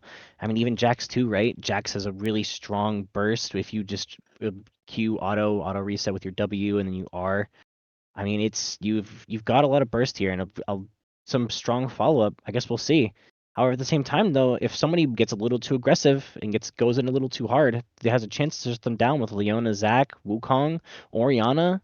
There's a lot of definitely counterplay here, so it'll be exciting to see how they choose to fight. We're coming into this immediately here, looking to try and make a statement in week number 3 here of the Titan division. But with this coming into fruition, these are some characters we haven't seen these players been playing yet. So to be able to choose this Wukong, Jin, Zac, right at the end, along with you go to the other side, the Ash finally not getting banned out, and now we're seeing it getting picked in the final map here, along with the LeBlanc, along with the Jin Zhao, along with the Jax, everything. Different picks from this side.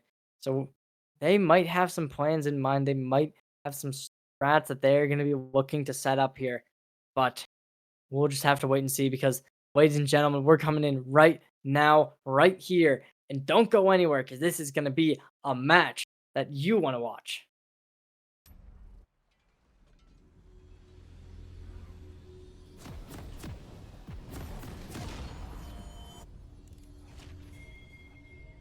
Right out the gates. Pushing through, pushing forward. We're seeing the green buff. Bot from the Zac. Jin Zhao playing a little bit more aggressive, going for that blue little dino. Now, this is where it matters. This is where all the cards are on the table.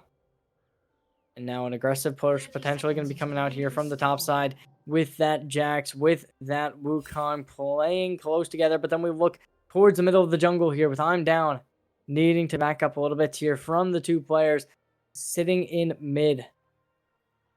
Now you look at this, everyone spread out here. The Ashe playing a little bit towards that Orianna, able to spot them out, but there's going to be the recall, canceled at least for a little bit. Nobody really making a move, going too aggressive. The main thing you got to really watch out for on this map here is that top side, where we do see both this Jax and Wukong sitting right next to each other. Not totally sure if they know or that each other are there, but got to be some kind of suspicion. There's got to be some kind of assumption that there's somebody here. And, you know, we look at it. The Jax is able to farm gold while up here, while you look at the other side. That Wukong does not have a fishing rod, which really is going to negatively affect that gold economy a lot. I mean, yeah, if he gets a goldfish, that's a caster minion early. That could actually mean something. I mean, you know, Jax is up 1 gold. I mean, that's going to be the difference that is obviously going to be making this game really go in this favor. But instead, there's going to be the E coming out immediately, able to hit stun, able to get the damage, and it's all off the back of that one fish, able to get the 1 gold. I mean, yeah, clearly it's just a champ diff at that point. Crazy engage though, getting a grass proc, looking for some nice damage, giving himself some HP. Really well played by the Jax. Mare just really showing that he's a little mad after the last game. Yeah, I mean, able to hit the level 2 before we see this Wukong even there. There's going to be the dash coming in from the LeBlanc, able to get a little bit of aggression forced out. Level 2 gets hit for everyone in the lobby now. Nobody really making too aggressive plays here. The wave's starting to get shoved in for the bot side here, along with the top side here. Both these lanes playing aggressive for this blue team. But nobody's playing too aggressive to the point where they will die. The only lane that hasn't been really pushed is the mid one. And now we're starting to see the bot laners start to roam with the Janet coming up through the river. And there's going to be the Ashe rotating back towards the spawn. Now, Ashe verging away from the lane, going back to spawn, going what to on get earth a little is bit this? Ooh. Potentially a fight coming through here in mid. But An early invasion. Yeah, that Janna potentially going to be able to help here, get the knock up. That's not going to be able to hit. Tornado doesn't get anything. I'm down, potentially needing to run away. There's going to be the root, able to shrink him down to size. With this Orianna playing in mid, potentially going to be called out here. There's going to be some vision, able to get something, but that damage is not going to be enough to find any type of kill potentially. But no, the root comes out, and the root's going to be good, and the root's going to kill. That's first blood. Yeah, the No Jin Zhao deaths. absolutely dominating, and that's going to be able to get that first blood. Taking this in your favor. The jungle able to get it. We saw this in map number 1 with the Skarner able to take first blood. We're seeing it once more. Except this time it's a Jin Zhao. And that Jin Zhao is out for even more. With there's going to be that E coming out from the Jax here. Able to get the stun, but it's not going to be enough to find a kill. But the root comes through. And there's going to be Kirby. Oh my goodness. That's really unfortunate for the mid lane on UVA side. That's honestly just such a travesty. That could honestly mean that they're out of the game. It's going to be really hard to come back from that.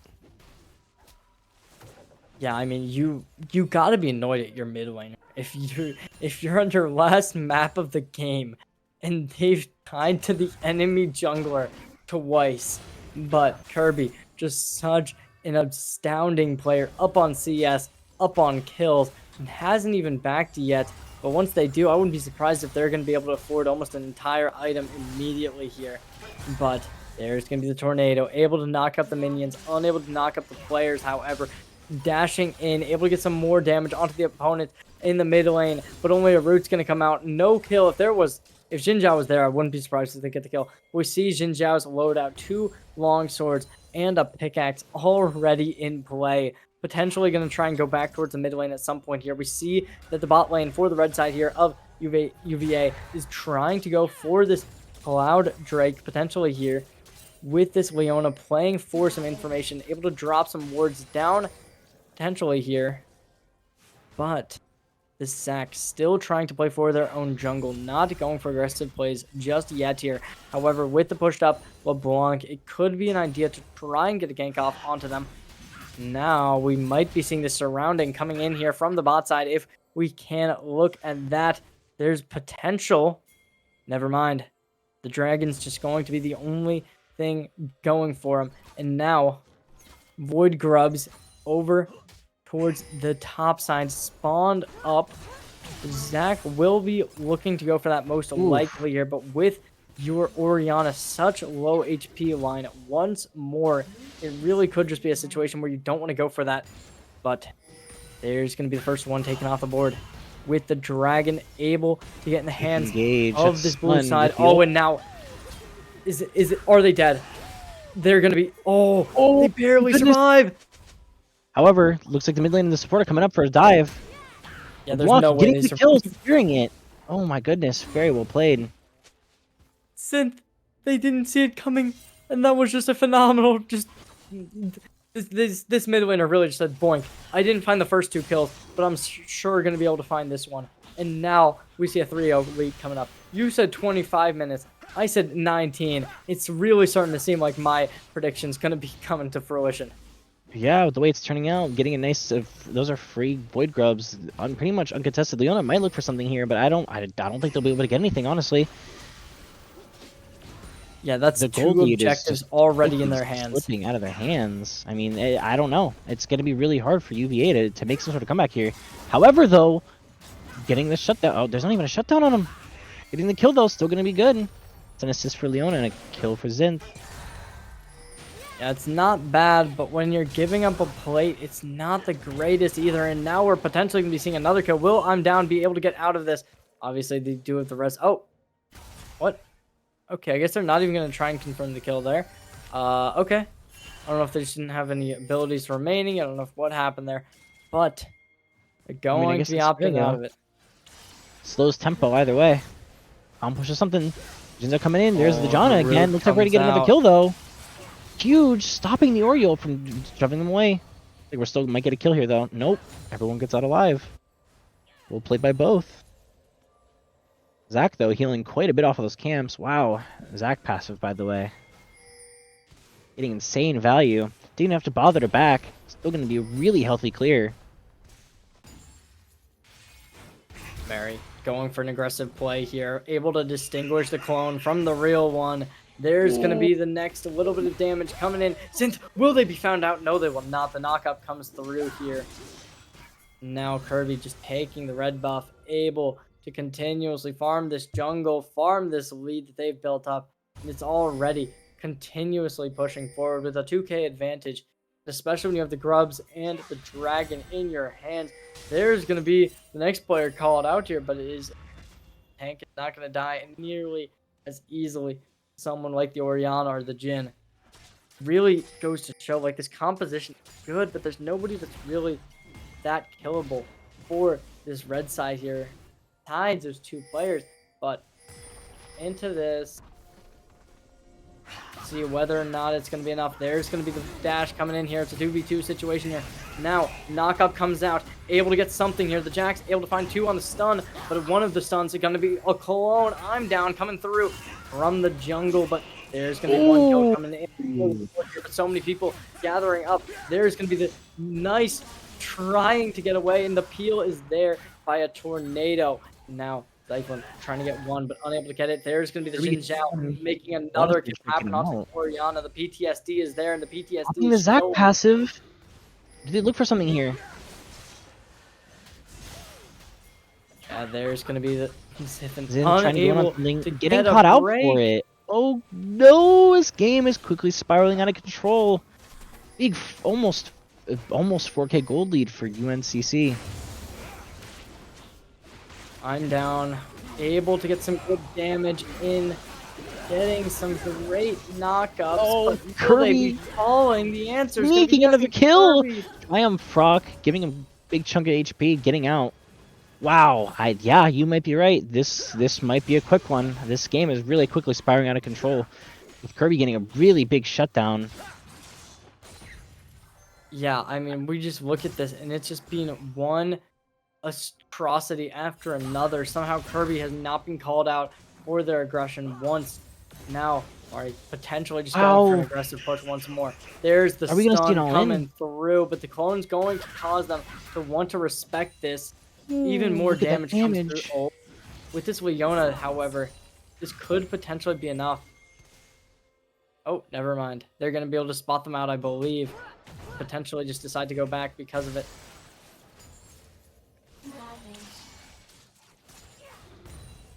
Mara looking to go back in, chunking Zith. Zith was 1 HP. Could be really problematic. Zach is looking mid lane though. This could also be problematic. Looks like a fight's breaking out in the mid lane. Mara getting the kill though. Is he gonna be able to get out? Looks like he'll get out. I'm down, getting kind of low though. I'm down, getting slain. LeBlanc getting another kill. Both assassins are really quickly running away with this game. Wow. Yeah, I mean, we NCC said just 9 to absolutely 2 going kill crazy. score line. Jay potentially trying to go up, but with the Drake being taken down by the Jin Zhao, and now we're going to be supported by the Ashe. You really don't have a lot to go off of here. There's going to be Mari. Almost definitely. If you don't die here, there's going to be some kind of thing we got to be talking about. But Honestly, Trick still getting out, not dying, stopping the engage. Oh. LeBlanc Yeah, is going to get caught out, though. Some kills going over towards this red side here. However, when two of them go over to the Leona, it's not the great. Yeah, it's really unfortunate, especially with the LeBlanc's bounty. It's going to be kind of rough.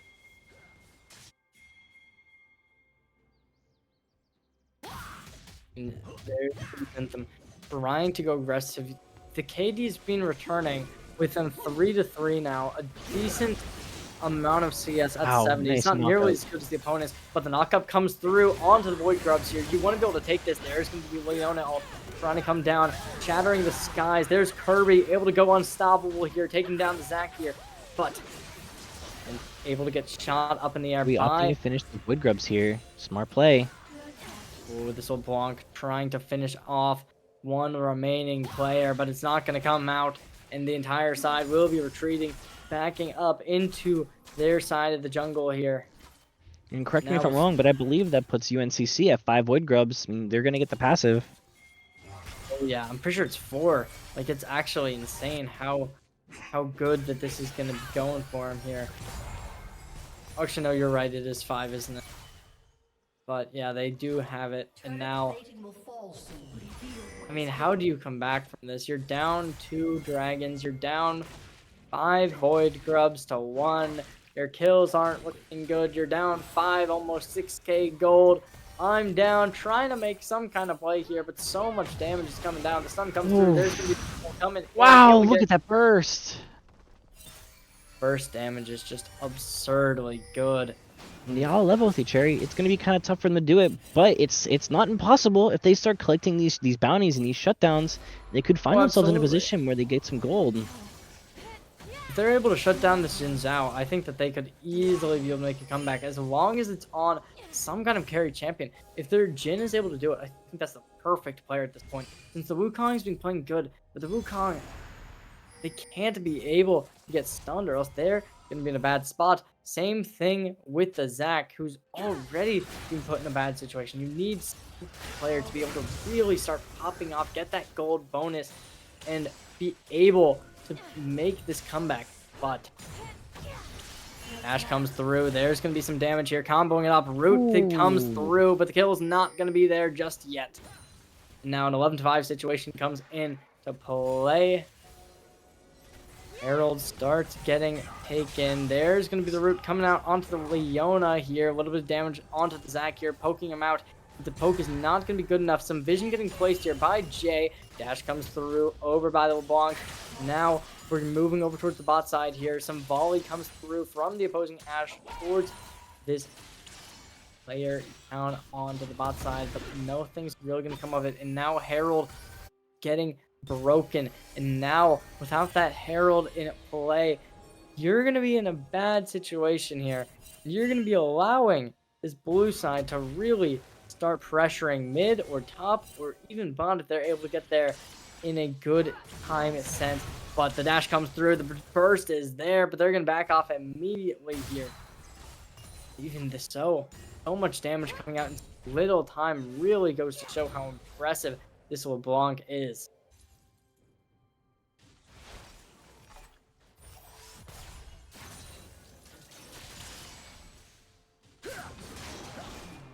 Red side moving around, trying to go towards the bot. With the dragon spawning in 60 seconds, you're going to want to start moving around, trying to be able to maneuver yourselves over towards a good position to hold it out.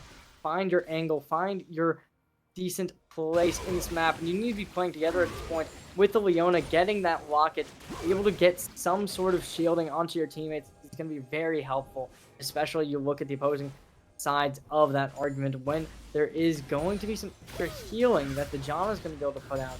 That could also really cause something to go wrong, but still requires that to happen. You need to be playing as a team for both these sides right now. Root comes out. There's going to be some players trying to burst down onto this one player.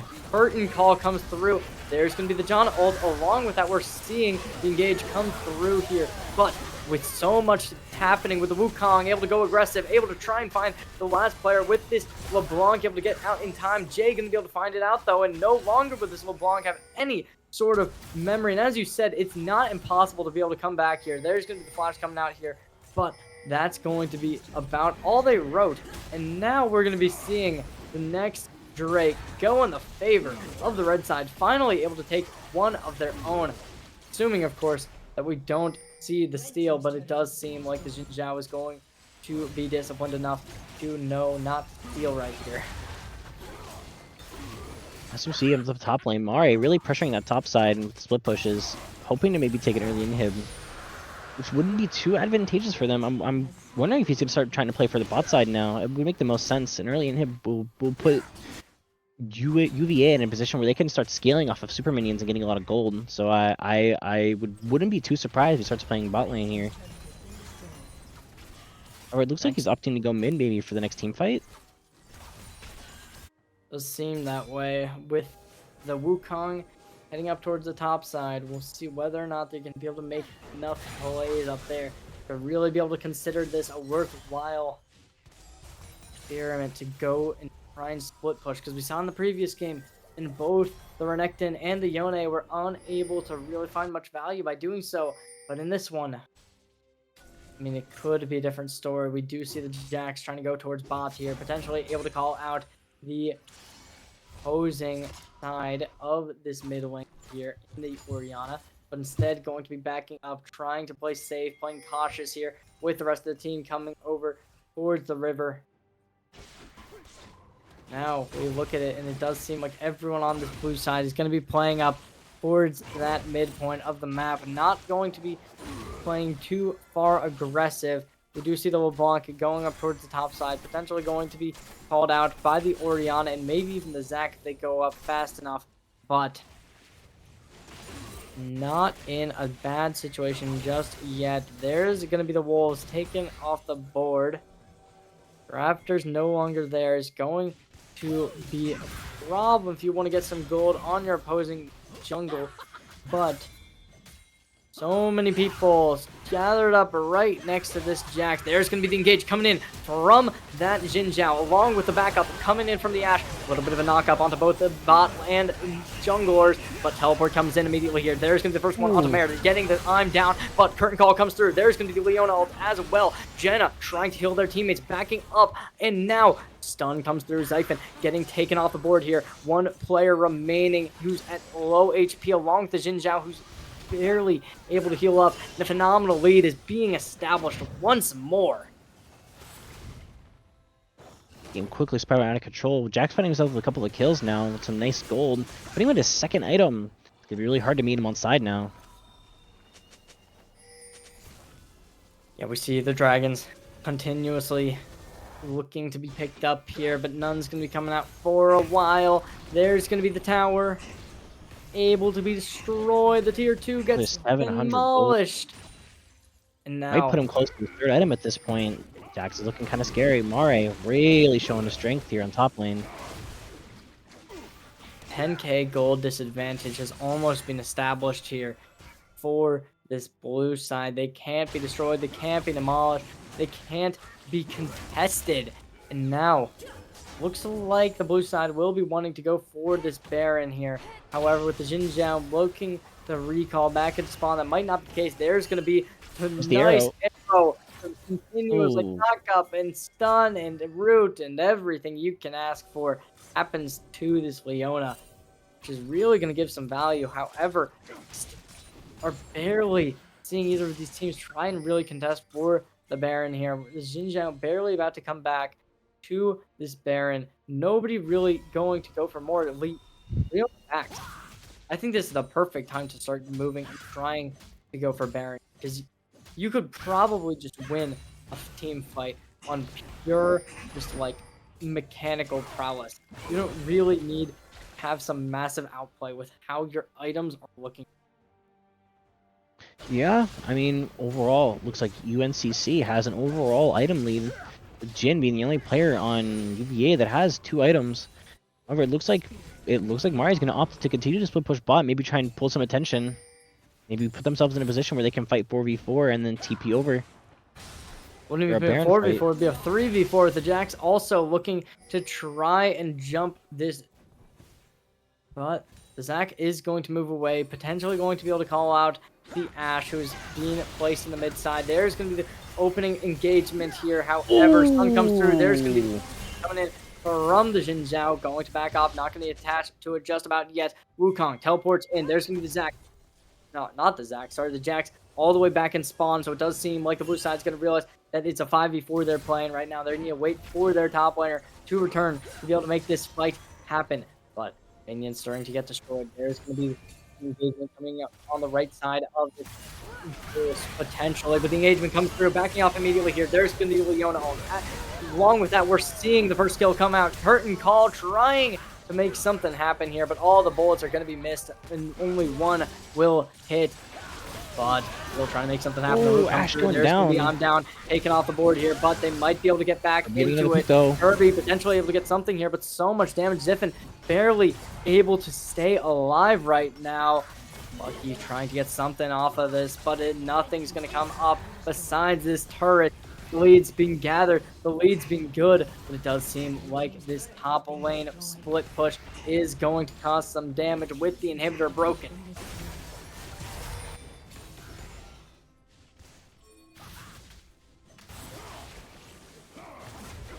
Now we see the teleports coming in from both teams here on to the Mountain Drake here. A little bit of damage. Oriana going to back up a little bit here. Teleport comes in along with the dash on to this Jin.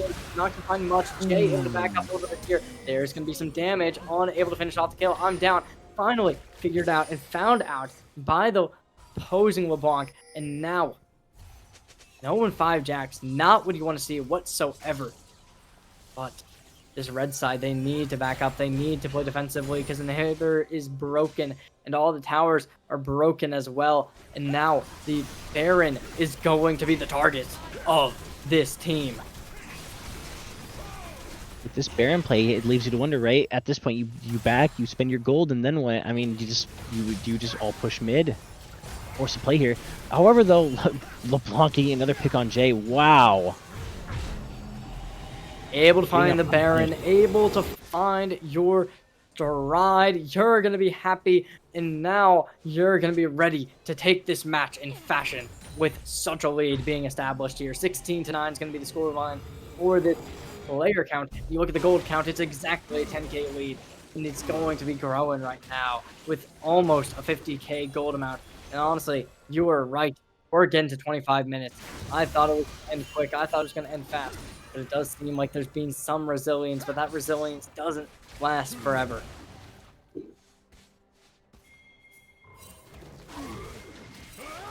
Look, UVA is looking to wrap on the Janna here and get a pick. Oh, there's going to Burning be of Leona. Oh, Leona not barely getting any dodged value up. though. Janna trying to get some Oh, counter aggression here, able wow. to peel. There's going to be the Jet. Oh, the Zac gets found out. It's going to be another one with the Orianna taken off the board. Ladies and gentlemen, the siege comes through right about now. And it's just going to be over for this team coming right in. The red side attempting to make some kind of power play, but the inhibitors, they're gone. There's nothing to protect you. There's going to be the pull Mari in, just but the burst absolutely damage, blowing up Jay Jay. getting found to such a detrimental HP line. There's going to be the kill coming in. Jay able to get found out. There's the turret as well, but Leona going to be the second one off the board by the Jax of Mari. And now it's over. We saw a little bit of a comeback, but that comeback was flawed, and that's going to be it. And it's a 2-1 series, and it's going to be it. Wow, very well played by both sides. UNCC really surprised me with the comp. I mean, they played super aggressive, and that kind of like how I talked about in the beginning, right? With those bans for support. I mean, it sounds like the Janna pick really got to do a lot for them. I mean, Janna got to roam around the map, make a lot of plays, and provide a lot of utility and a lot of damage to Mare in the mid laner. I mean, even Kirby on Jinzhou, right? And they had to make a lot of crazy plays and extend leads and generate a lot of gold, get a lot of objectives, and really just put a lot of stuff on board. I mean, taking early tier 2s, and gosh, I mean, the game really snowballed out of hand. Absolutely.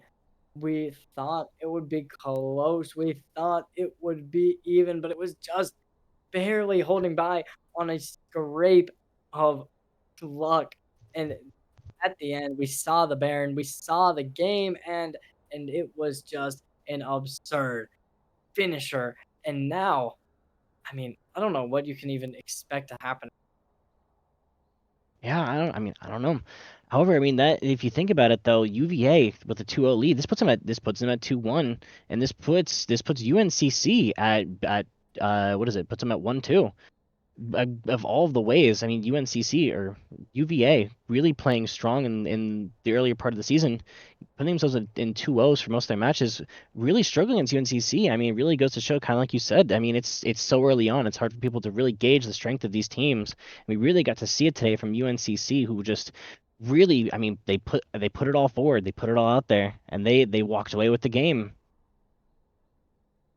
Yeah, absolutely. That's going to be it from us today, though. Thank you for watching. Thank you for tuning in. I've been Jared J. Joining me was Koji. Make sure to follow this amazing league. And honestly, shout out Koji. Thank you for bringing me in today. I don't know about you, but I'm looking forward to coming back later on. If y'all want to see any of my other stuff, follow me on Twitter, cherrycast_. Koji, you want to plug yourself here? I don't really have anything to plug, but yeah, it's been a pleasure to have you. I'm excited. Hope we get to do this again sometime soon.